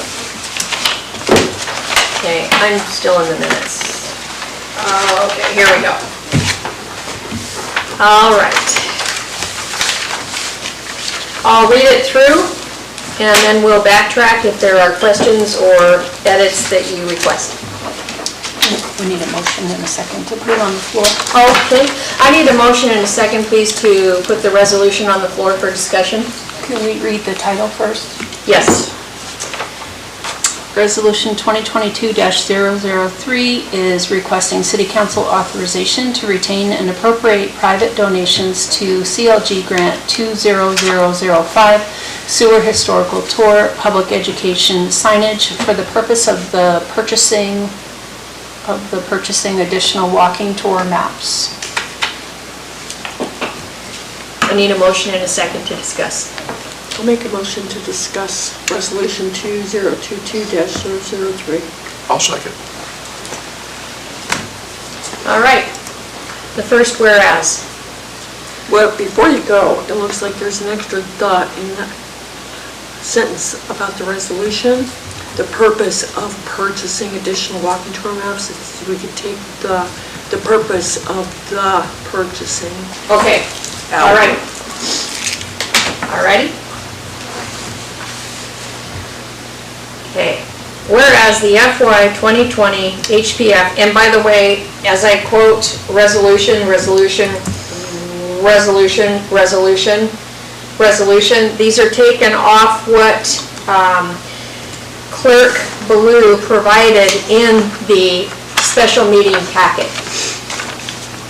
Whereas the FY 2020 HPF-CLG grant funding is to increase public awareness of historic preservation, Resolution 2020-079, and whereas one assigned Seward Historic Preservation Commission power and duty is to work toward the continuing education of citizens regarding local historic preservation and community history, Ordinance 94-042.30.425, Resolution 2020-079, and whereas Seward Historic Preservation Commission and staff submitted a HPF-CLG grant application on January 27, 2020 to create public educational signage for a Seward Historical Tour, Resolution 2020-079, And whereas the HPF-CLG grant number 20005 project was approved and the grant agreement was received by the city staff on July 17, 2020 from the State Historic Preservation Office, 2020, Resolution 2020-079, and whereas the city manager was authorized on September 14, 2020 to accept and appropriate grant funds to pay vendors for services rendered to fulfill the FY 2020 HPF-CLG grant number 20005, Seward Historical Tour, Public Education Signage Project 2020, Resolution 2020-079, and now we're beyond those resolutions. Whereas in the 8/13/2020 Seward Historic Preservation Commission regular meeting packet on page 52 of the grant, I believe that needs to be changed to 53. It states, commissioners will also seek in-kind and funding to support activities beyond the funding requested in this grant. The city anticipates covering some of the overall cost. The rest will come from the grant and private funding. On pages 9 to 64 of this packet is the complete grant for reference. And whereas the Seward Historic Preservation Commission, anticipating a need for additional funding to pay for signs and maps, and in accordance with the grant, and after extensive public meetings and work sessions outlining our intent to do so, Seward Historic Preservation Commission sought public donations in late May through mid-June 2021 to complete the project. Public donations totaling $7,200 were received by check made out to the city of Seward. And whereas the Seward Historic Preservation Commission completed the grant's requirements on time, September 30th, 2021, and under budget due to the thousands of volunteer hours donated by commissioners and donations of time and material by the contractor, and whereas the city manager, Jeanette Bauer, called a special meeting February 10th, 2022 titled Historic Preservation Commission CLG Grant Number 20005. I think that needs to have 10. 1 0 less, I believe. Walking Tour Project, unauthorized solicitation of public funds. And whereas the Seward Historic Preservation Commission was informed at this time that the Seward City Code 2.30.425B states, the commission shall have no authority to expend or commit city funds without first obtaining approval by and any necessary appropriations from the city council. And whereas the Seward Historic Preservation Commission did not expend or commit any city funds. Direction from staff on proper fundraising came after the fact, though staff observed every discussion of fundraising openly in many meetings.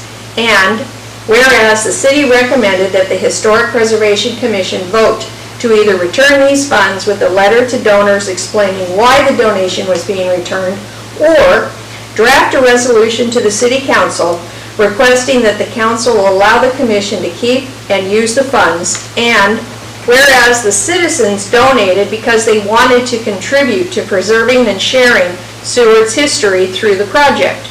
The donors expected that their funds were to be used to create signs and maps. Funds received were not all solicited, but given freely.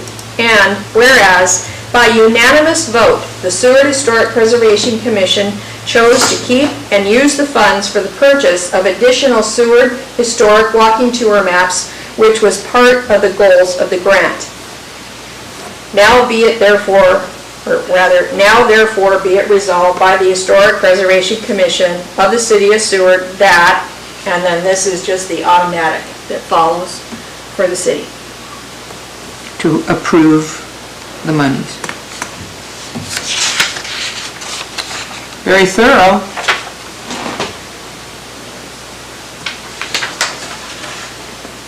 Any discussion?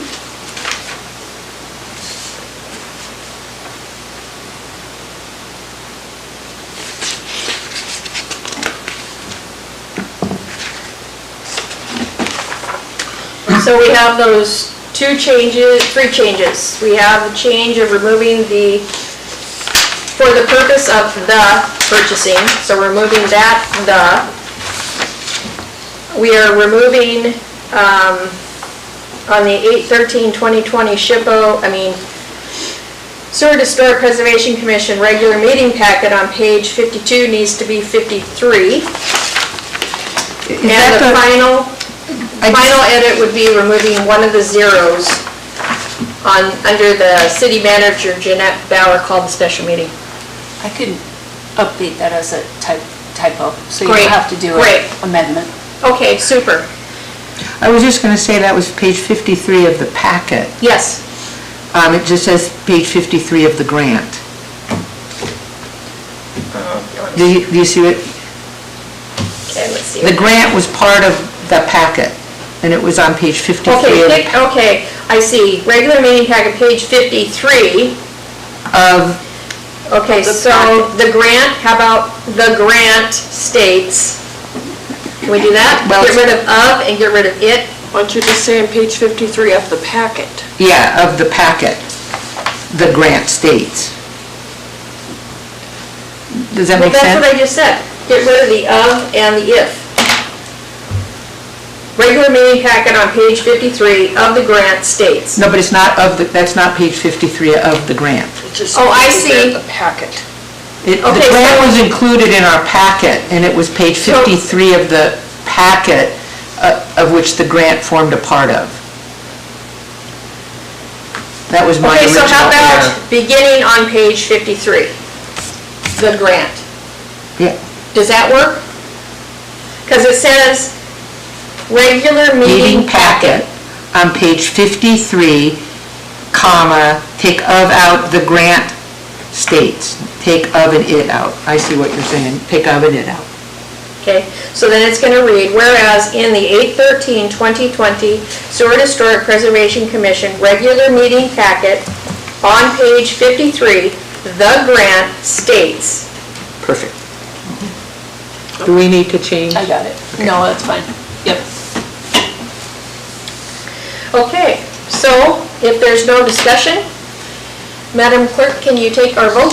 Voting on the approval of Resolution 2022-003, Ward, Yes. Benoit, Yes. Lemaster, Yes. and Chair Cease. Yes. That resolution is approved.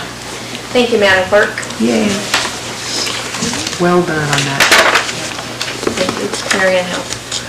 Okay, so under new business, 1 and 2 of the minutes, can we take the special meeting minutes and discuss now, Madam Clerk? Yes, that is the next item. Okay. So, Your page change. 11. Okay. Commissioner Benoit. They need to go on the floor. Okay, I need a motion and a second to discuss and possibly change the minutes. Make a motion to discuss and possibly change the special meeting minutes. I second. I got Lemaster. So, I just have one change on, let's see, page 11 here, at the last two sentences, which are part of the comments that I made in the meeting. I realize this is paraphrased from the meeting, but the way this is written, it just doesn't quite make sense to me. Can you read first what you're talking about, please? Yes. So, the last two sentences that I feel like don't quite make sense, and I actually was Does it reading. believe with the more positive? Is that the beginning? Yes. Okay. Right. And I actually was reading off notes, which I have my exact words in the paper, so what I'd just like to do is switch what's written here to what I actually said. Okay, and do you have those notes with you? Yes. Can you provide those to the clerk? Yes. Or do you, No. or Madam Clerk, do you want us to read them verbatim? These are my minutes, so I need to hear what, Okay. Okay. So what I wanted to change is the last two sentences. It says, A more positive approach may have been if the city clerk had gone to the chair of the commission and offered to draft a resolution on behalf of the commission. Benoit said in her opinion, it would have taken the clerk about 2 minutes to do that and would have met the criteria of Rotary's four-way test. And what's the difference? Okay, so now What I actually said was, a more positive approach might have been if the clerk's office had come to the chair and said, we have to address the remaining funds from the project. Let's add it to the agenda to vote on if we want to return or keep it. If you want to keep it for the project, I can help you draft a resolution to City Council for approval. I should have mentioned this requirement of the city code to you previously, but it was an oversight that we can take care of now. That would have met the four-way test. Because this makes it sound like I was saying, you should have just drafted a resolution for us that would have taken you 2 minutes. I would never say that. I know there's no way. If you could do a resolution in 2 minutes, so there's a lot of context missing from this, from what I actually said. Okay, so I'm new with this. So at this point, you have read into the record what you don't agree with.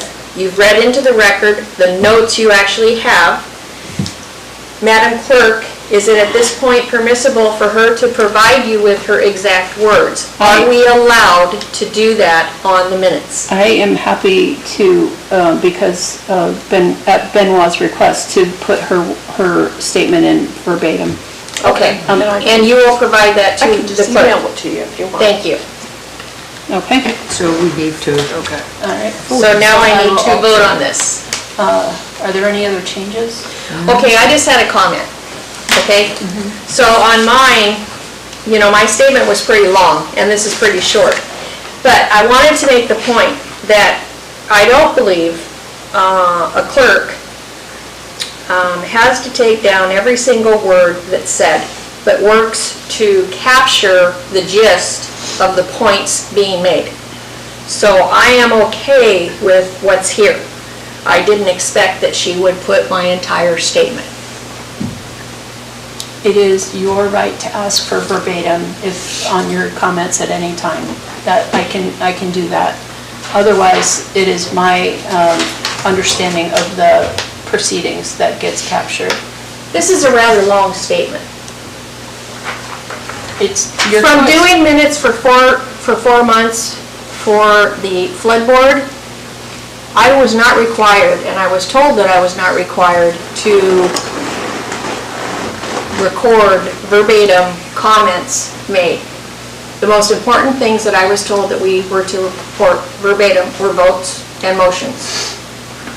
The city takes, we are required to take action minutes, and so if I truly was just taking action minutes, this would hardly be, any comments would be here, so.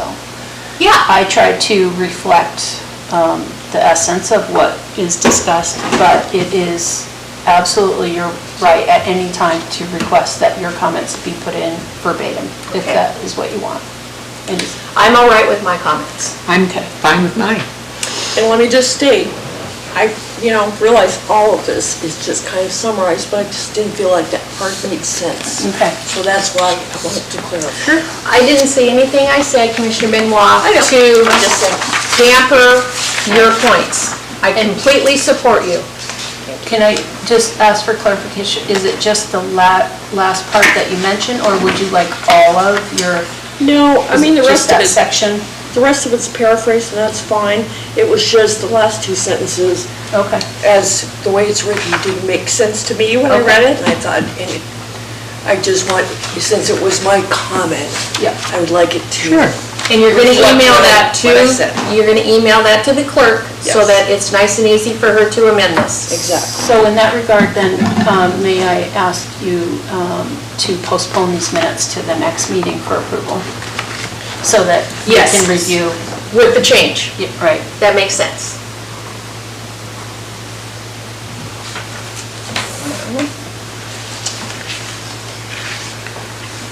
All right. So the third thing is discuss the annual certified local government CLG to the Historic Preservation Office, which I feel I did in my chair report. And they were very pleased with it and have offered us training, so you were very successful. Thank you, Commissioner You Ward. were very successful. Okay, discuss the Historic Preservation's web page.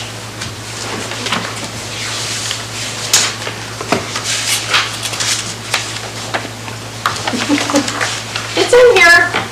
It's in, okay, here we go. All right. So it's just changing my phone number because I no longer have the landline. And then I know, okay, so I'm just going to read what I wrote, Madam Clerk, and then explain. The meeting schedule is misleading. It correctly quotes code for the HP Meetings annual meeting schedule, which is the Historic Preservation Commission is required to meet at least twice a year. Currently, the commission meets on the second Thursday all year with additional meetings and work sessions scheduled as needed. However, I would like to see added current meeting schedule, second Thursday of each month, with the exception of July, which has no meetings, 6 p.m. work session followed by the regular meeting. Folks need to know what amount of time they are committing to if they join the commission. As an example, me. When I saw this, I wasn't involved in the community at all. I was very, very shy and very, very reserved, and I thought, I could handle twice a year. Look what we did to her. Yeah, look what happened to you. So Madam Clerk, I don't know if we're allowed to do that. I know that, the code states at least twice a year, but could we put in when we actually meet? We could probably add something that, like, currently the Yeah. commission is. I hesitate to make it too definitive because things can change. Like, Yes. you might, Yes, You know, however, we are set. set for the year. This is how we met all last year. This is how we've been meeting for like almost 3 years. yeah. So, So- yeah, and we could also add a line maybe to reach out to the commissioners, to you all, in case somebody's interested and want to Yeah. pick your brains about it. That would be great. So, yeah, we can modify it a little bit. I just can't say for I can't Oh, make it say absolutely. for I know, sure. you can't make it an Okay. absolute. Yeah. All right. Thank you, Madam Clerk.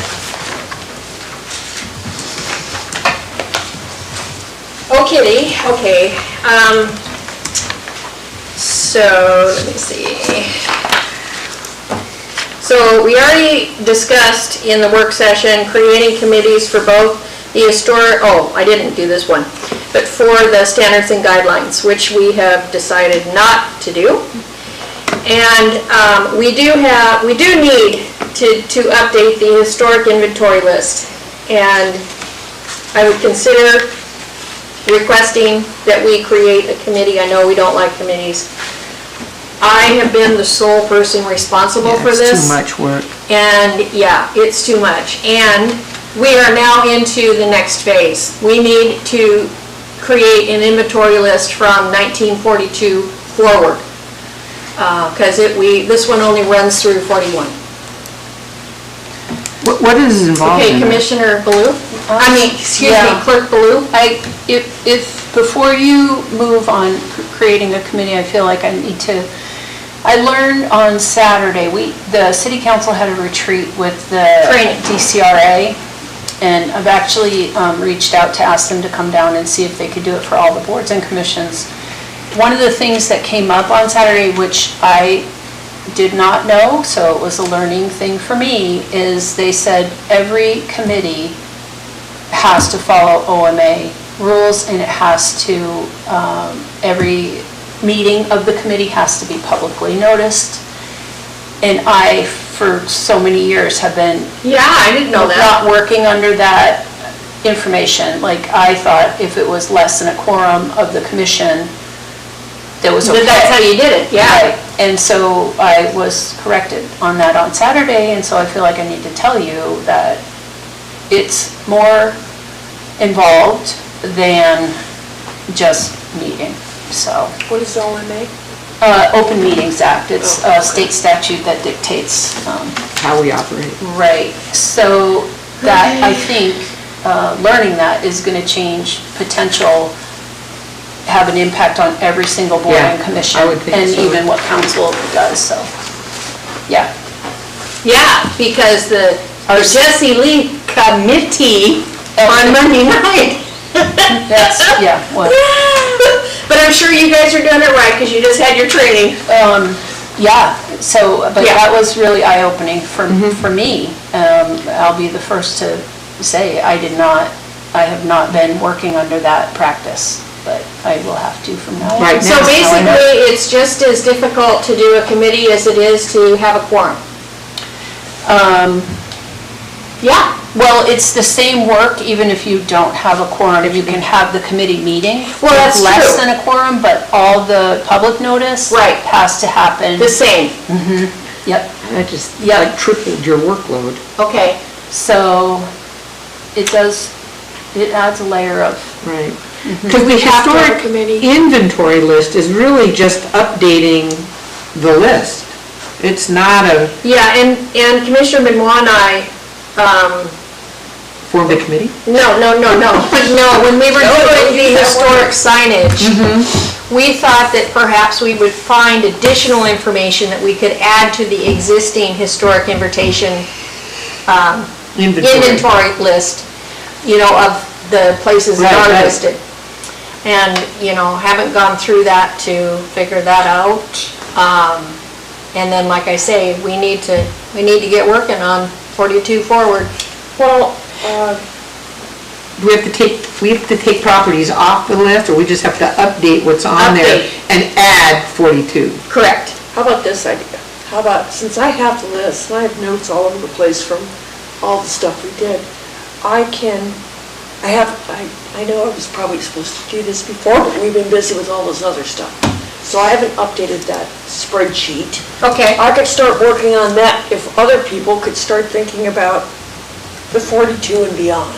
I could try Yes. to update with notes that we've already, information we went through. Because I know there's a lot of places on that list that they don't even exist anymore. And maybe we need to keep those and just say. They still, it's yes, they historic. still have to stay there. And they stay there with what they were. But there's definitely updates that can be done. What does it involve you put just any property that's 1942 on there? I'm just, what is involved in that? Yeah, I know you and anything Iris were doing 50 that year, so it's anything 50 years. period of. And older, yes. And Iris worked on the document numbers, but if I recall correctly, we were told that we really don't need the document numbers. And then this is supposed to be, and has been, even though there's not been changes for 2 years, it has to be submitted to, SHPO? no, it goes to the Office of Archaeology, I think. Anyway, it goes to a different thing, and it has to be submitted annually. Does this mean that that spreadsheet needs to have properties up through 1972? Well, that would be, so, my take is we keep the single list, the first inventory up through 41. That's that list. Then we work on the next 50 years. Okay. And that's another list. The list I have doesn't go beyond 41 or whatever? Correct. Okay. And that's like an Excel spreadsheet, isn't it? Yes. From what I can remember. So- Yeah, it is. I created it. It may not be all that good because I'm not versed, in the Excel world, but I was given, Yeah, a copy It was of a all pretty these big- names and all this stuff, and so that's what I did. It's a pretty big packet of information. I remember seeing it early on. I think there's 185 or 165 properties. So, getting primarily, right now, if we could get this list updated with whatever research is relevant to it, Then that's that would part be of it, good. Yeah. Yeah, that would be good for submitting this year. And then start the next, Yeah, I mean, as we each come across, property owners or whatever, I mean, we can, just kind of jot down Fill in. information, fill in the blanks. Well, it should all be in the exact same format as what we're working on. Absolutely, it should be. Added together. Yes. Yes.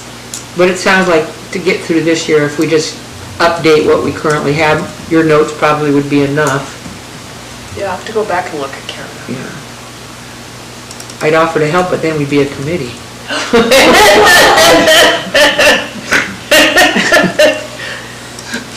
Mary, I really appreciate your help on this. I'll start taking a look at it and Yeah. see Okay, how much, because I really don't remember. okay. Well, I haven't looked at it in a while. once you've done that, if you determine that, the list as is good to go, It's definitely not okay, good. That's good to know. good to go right now, no. Yeah. I mean, because, it was not, that list was not researched the way we researched our properties. We set a high bar. There was a lot of good stuff in there. And actually, there's some things in there I could never find anywhere else, but I think it was accurate, so there's some things I have no idea where it came from. Yeah, it is accurate. It was done by previous commissions. Linda Lesota was the last one, and she handed me the packet of the original stuff that I worked from. But I think that one of the big things is like documenting that some of these properties have been destroyed. Yes, but we still have to leave what was originally there. Right. The archaeology people want to know that. Yes. Okay. They like Okay. stuff that's in the ground. Okay. All right, last order of business is to remind everyone that we have a joint work session from 5 to 5:30 on March 29th with the city council. And we all need to be there. So hopefully, Commissioner Master, you'll be back from Italy. Yep, on 27th. Great, perfect. As long as you're not jet lagged. Well, that's okay, you can fall asleep through the whole thing. Maybe, we'll- maybe better. We'll have Pasta. food, because it's right at dinner time, so we'll have some food here for you.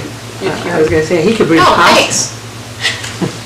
Yeah, all the way from Italy. Yeah, Woo! pasta and wine, that's all right. Okay.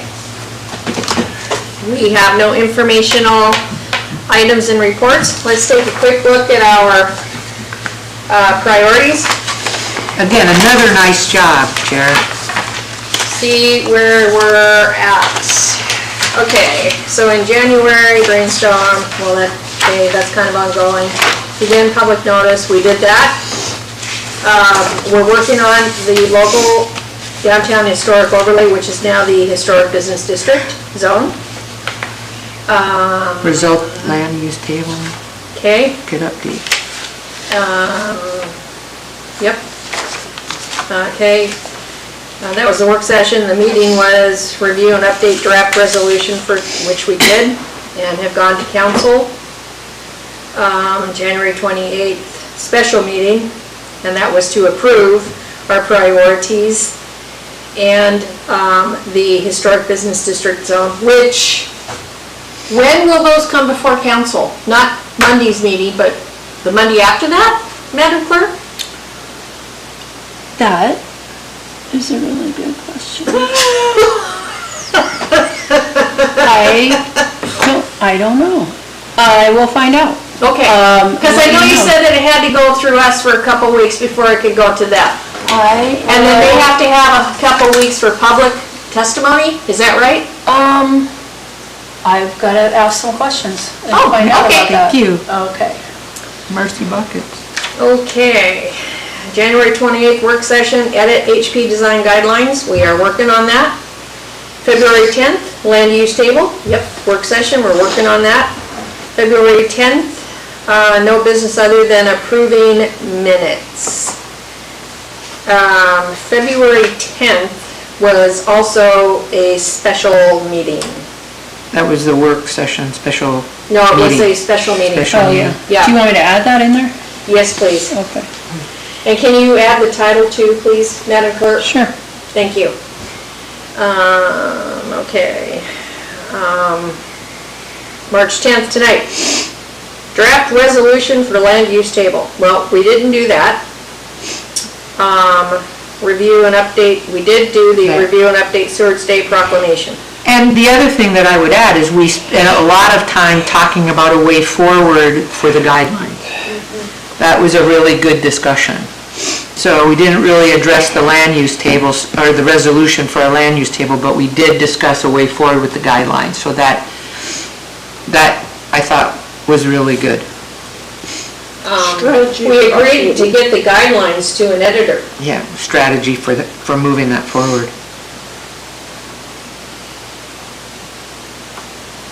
Okay. Tonight's meeting was a resolution to keep funds. Yes. Okay. All right. I think we did good. We did. We're Looking ahead at April, is there anything that you would want?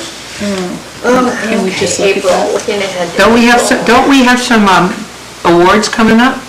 That will be in May. Oh, okay, I just want to make They're sure. due April 20th, I think. That's the deadline, yeah. Yep. And then our regular meeting in May, we will decide the awardees. There it is. And then the council will award them at their meeting following that. Okay. In May for Historic Preservation Month, National Historic Preservation Month. Okay, so April. I mean, March, we got March 29th. Oh, come on, my brain. Oh, no, but March 14th. Please join the 6 o'clock work session, okay? Because that's the Jesse Lee Committee. March what? 14th, this coming Monday.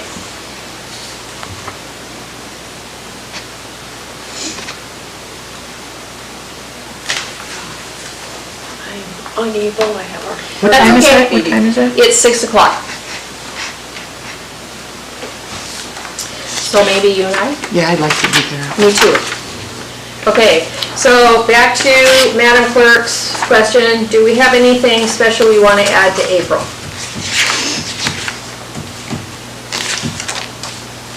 Is there anything coming up?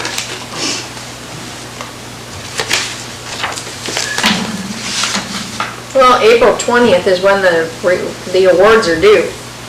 But like last year, we just do it at our May meeting.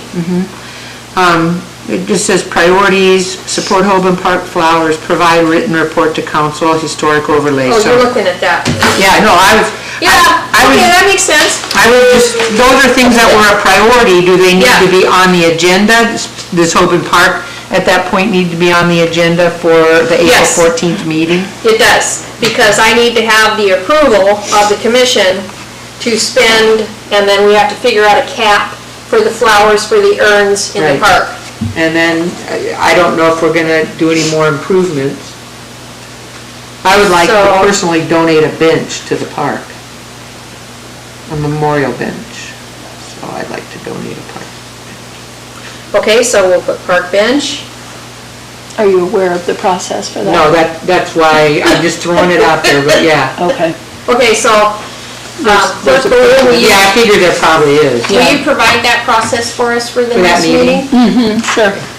Bench Okay, program. park bench and flowers. Just love it. And, are we No going to committee. retry, the lilacs, the historic lilac shoots, redo that and try to get them planted? Because I have an idea. At this point, what we would have to do, I planted a couple little shoots like in a big Yeah. a yard, which I have no idea whether it survived the winter or not. But if we were going to put those out there, they need to be covered. Yeah, we have to come up with a Every better year they plan. just get I think they need to be put in a different area. And I'm thinking the corner where we have the white rose. Because then they're protected, they can't be damaged, it'll be a nice, beautiful aroma. And we keep that area clear where people park up and, they're milling about. They got trampled, so. So We could it's, definitely get some in there. Yeah. And then, Are they still the I historic think if ones? we- yeah, we're I working think on the if we historic had ones. bigger ones. Those are the two that she's done. Yeah, I think if we had bigger ones. Like And well, we we had have, the fencing around them, they would be okay over there. We get some Right, tomato 'cause that's steak. where they used to be from the pictures. Yeah, I got well, some tomato steak. I know, but we have more people now than we did then. And we have more people milling about, and we have dogs that run through there, and people that don't have them on leashes. And we have little kids that love to just pick things apart. I would definitely, I think we could go get a few in there. Okay. I think we planted some, but I don't think they It were. might be good that we plant one by the existing historic bush that we left. Because Oh, that's yeah, not gonna be a Yeah, row we do have one in there, I forgot. That big one, we put in there. next to the existing, Uh, you know what I'm talking about? Because I don't, actually, it was the rows that we planted that was bigger, right? no, that's a lilac. That is, okay, so see, in that corner, we can make it lilacs. It's still alive. The last time But I then looked. having, yes, and then having maybe one of the historics planted next to the historic bush that we left would be good, as opposed to having this row of lilacs, you know, in front of the sidewalk. I mean, Everybody was it's real very busy. supportive when we were planting them, but Yeah, boy, well, of a course they week were, later. but they destroyed them. That's just because they need to be protected until they get big enough that people can see them. I know, but Commissioner Minois, if they grow to their, like, growing, maturing size, people that are sitting on the wall or sitting in benches are not going to see, the bay, they're not gonna see the view. And there really is a lot more people now, especially with our tourists, than they were in 1920 or 1940. Yeah, I'm thinking about if we're trying to put that park back to the way it used to be, the historical accuracy of how it used to be is important. So I don't I think want we to can just, have some I don't wanna aspects. just decide real quick, like, yeah, let's forget that. Yeah, well, I think we can discuss it. I say put it Yeah, on, let's put it on discuss the that. agenda, Hoban Park. Okay. The other thing about Hoban Park is the fence. Yeah. the That fence. historic fence. I know, and I don't want it to go where you guys do. I know, but it needs to be discussed, that, you know. No, absolutely, no, totally. And regardless of what we do with the historic fence, which is in storage, we can, we might have to protect it. I don't know how legal that would be, given it's cast iron and pointy. Well, there is a CLG that was written for having that fencing. There's an architect or somebody, or engineer that figured out how to make Or it. something that was gonna kind of go in front to protect people from falling on that, which is, Yes, but my objection is where it's going, because Well, massive we- people sit there. Well, that's why We'll there discuss could it. be benches. that's exactly right. I'm not gonna make a comment, just get on the agenda. The other thing, and I'm sorry if I seem a little scattered, but we had, there was a Jesse Lee mural.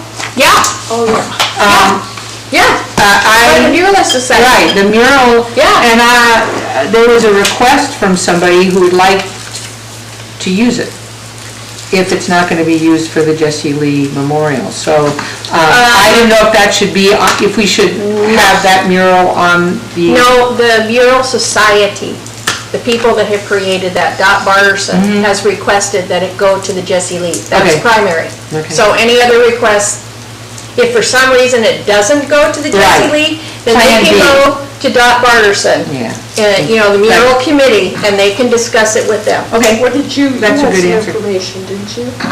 Yeah, What did you have? well, Jennifer had kind of started that, but she sent that email to me because I'm on HP and she knows me. I just wanted to get it on the agenda and not have a Yeah, discussion. Yeah, and I sent it to you and you got it on the agenda. But that's what Jennifer and Dot would like, is it to be part of that park. That's right, But- and it should be. But I think there's other options. That would be ideal, but a freestanding sign, and it's 8 foot high, 40 foot long. 40 feet long. It's huge sign. I'm sorry. Yeah. Well, we don't exactly know what we're looking at for the memorial. I don't know that we can discuss this because it's not on the agenda. Oh, I was Hey, just Madam Clerk. suggesting it be on a future agenda. Could you please add this for our next agenda so we can discuss this, please? The Jesse Lee mural. It came up to me because I'd had a request, In fact, and I didn't know what the status of the mural was, so, because we're going to be a part of, well, we're going to witness the committee on the Jesse Lee on Monday night, could you just put Jesse Lee for our next, agenda? That way we're wide open for discussing whatever we want about Jesse Lee? Does that work that way? We can work it out. Okay. however you want to Mr. say it. Benoit? So I don't forget, the other night, I was speaking with Jenna Peterson, and they have property up there right next to it. That's who I was talking about. Parkers, and she's made the comment like, well, maybe the mural could go up on the side of our building, and then you could see it from there. So even if it didn't go right there, it's still It like could right still- next to Possibility, it. yeah. That's who So keep that in approached me. mind. That's who approached me, so I just wanted it Yeah, that for may work. discussion. Yeah. But that would be, if it's close to the park or visible from the park, a building wall would be ideal. Yeah, Yeah, that's what she's saying. Yeah. so, anyway, that's why it came up. Okay, so we'll discuss it on the next. She wanted a agenda. mural, and she's right there at the Jesse Lee, and I said we might have one. Not knowing the status of the mural, except for it's in storage. Right. But we are going to defer to Yeah, The mural. absolutely, I understand, society or whatever they call themselves. I understand. Okay. All right, okay, so April. So I just wanted that on the, maybe Okay, put so Jesse we're Lee, there. So the meeting, we're gonna have Jesse Lee. yeah. / mural and Hoban Park. Right, I got Hoban Park under work session, but we're gonna have to bring Hoban Park into the regular meeting because you're gonna have to vote on the money for flowers. And, soil. Dirt. Soil for the corner, because we've got to pull out the mountain ash tree that has multiple Shoot. branches, and I fell on that when we were working, and I really injured my tailbone and my back. Oh, that So could be it's a liability. it's injurious, yes. And Adam Saylor said that he could pull that out for us and skim off the top of that soil where all the weeds are, and then we could lay Clean it new up. soil and then get our lilacs planted or whatever we want to plant in there. That was back before he changed jobs, so I'm not sure if that offer is still open. Okay, so then we'll have to go through Tyler, which we probably have to do anyway because he's the boss. Otherwise, we're gonna have to get somebody to maybe volunteer to do it for us. Although we do have a budget. And by the way, Madam Clerk, can you have our budget for us next meeting so we know what we have? Because it would be nice this year to do some training. I will email you the budget, you asked for that during the work session for the editor, so you know how much money you have. For that too, yes. Yeah, that'd be good. Yep. Okay, so are we good for the April 14th? If anything comes up, you can always email something that came up to the clerk. Okay. Citizen comments? No. No. All right, commission comments? I would like to thank, what was the man's name that wrote all about the... Bob Reisner. I would like to thank Bob for submitting all that great information and caring enough about art history to want to try to make that right. I appreciate that, so. So do I. Nice to have citizen participation. It is, isn't it? Any other commission comments? Have a good time in Italy. Yeah. Yes. All right. Oh, and I would like to thank Elena for her great comments about helping us Our introduction, in our standards and figure out how guidelines. we're going to go forward with that document, so. It was very helpful, thank you. And of course, we thank our Madam Clerk, Clerk Ballou, for her work on our behalf. Yes.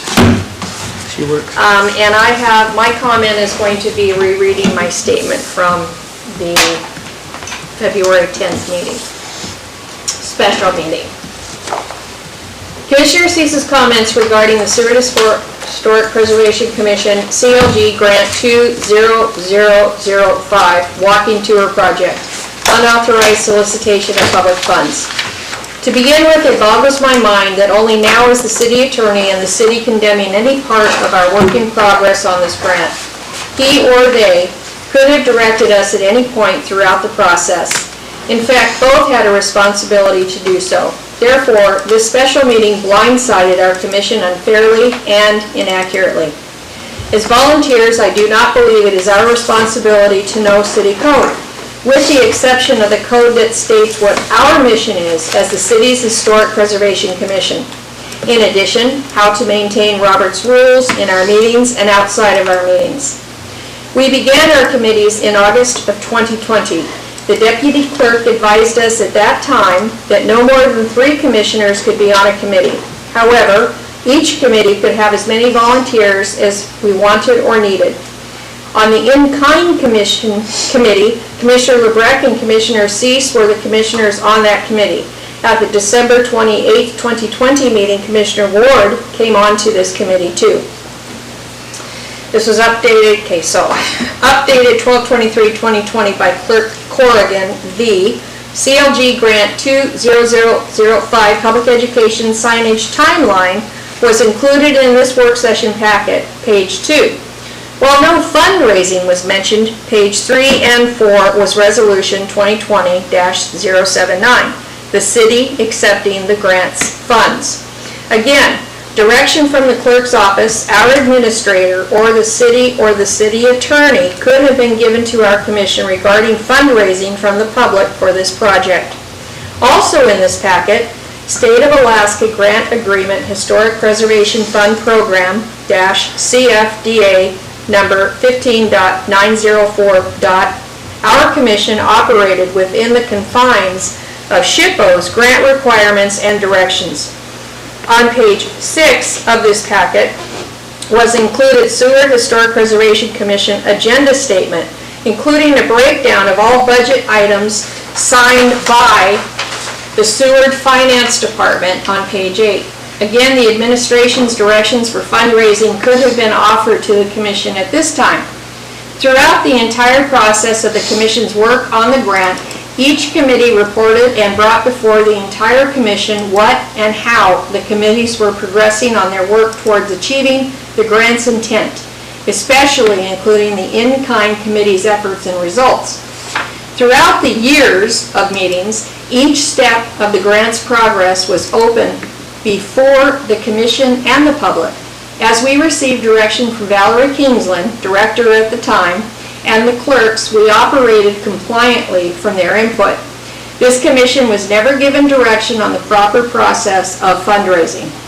In the February 11th, 2021 regular meeting packet, each committee, page 28, and their members were finalized. Again, no direction was given on the correct process of collecting in-kind donations, which our commission believed included monetary donations.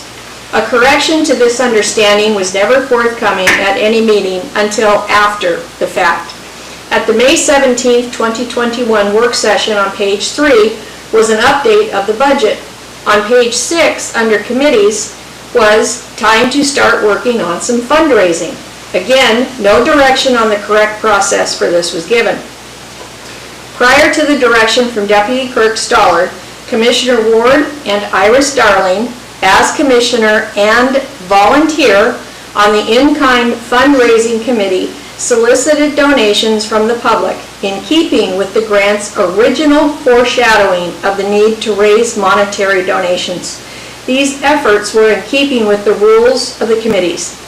At the August 12, 2021 special meeting, in our packets were the June 21, 2021 minutes, page 27, discuss fundraising efforts. We discussed the grant's progress to include the Commission's fundraising results, as well as a complete breakdown of where we were at to include an overall review of the goals of the grant. Commissioner LeBrecq filled everyone in on the production of the signs, posts, and their placements, as well as costs. He explained using actual costs written into the grant's budget on the original application, the expenses expended, in-kind donations, to include over 3,000 commissioner volunteer hours, and the target amount of fundraising needed to be somewhere between 3,000 and 5,000. He happily reported that we received 7,200 in monetary donations. He also took the opportunity to thank the donors for their generous contributions to the Seward Historical Sign Project.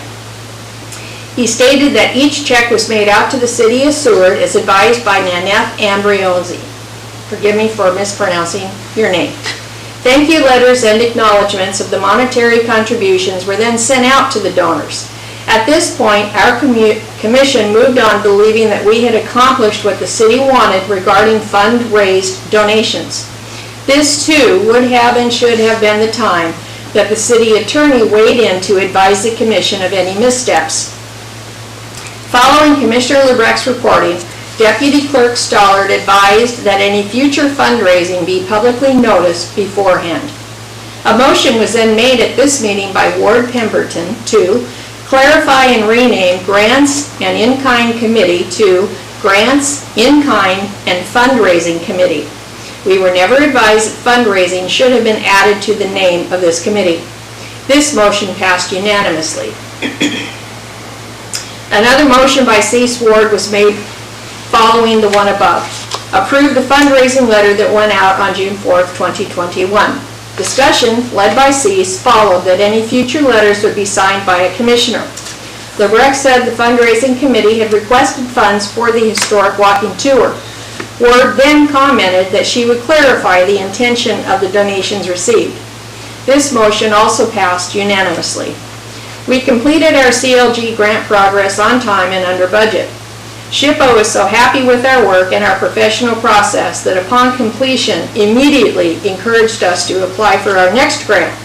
We declined because we had put off the need to work on the historic overlay project. Now, 5 months later, to be called for a special meeting stating that we collected unauthorized solicitation of public funds is disappointing and untrue. Whether or not we accept the city's recommendations beyond this is still to be determined at Friday's February 10th, 2022 special meeting. Respectfully, Cheryl Cease. And in my research, Madam Clerk, I did find that in our regular meeting packet of June 21, Clerk Stollard did include the proper process of fundraising, but June 21 was well after the fact. Fundraising happened mid-May to early June. So that is my statement. And again, I want to give a special thank you to you, Clerk Blue, because this could not have been a comfortable process for you. Thank you.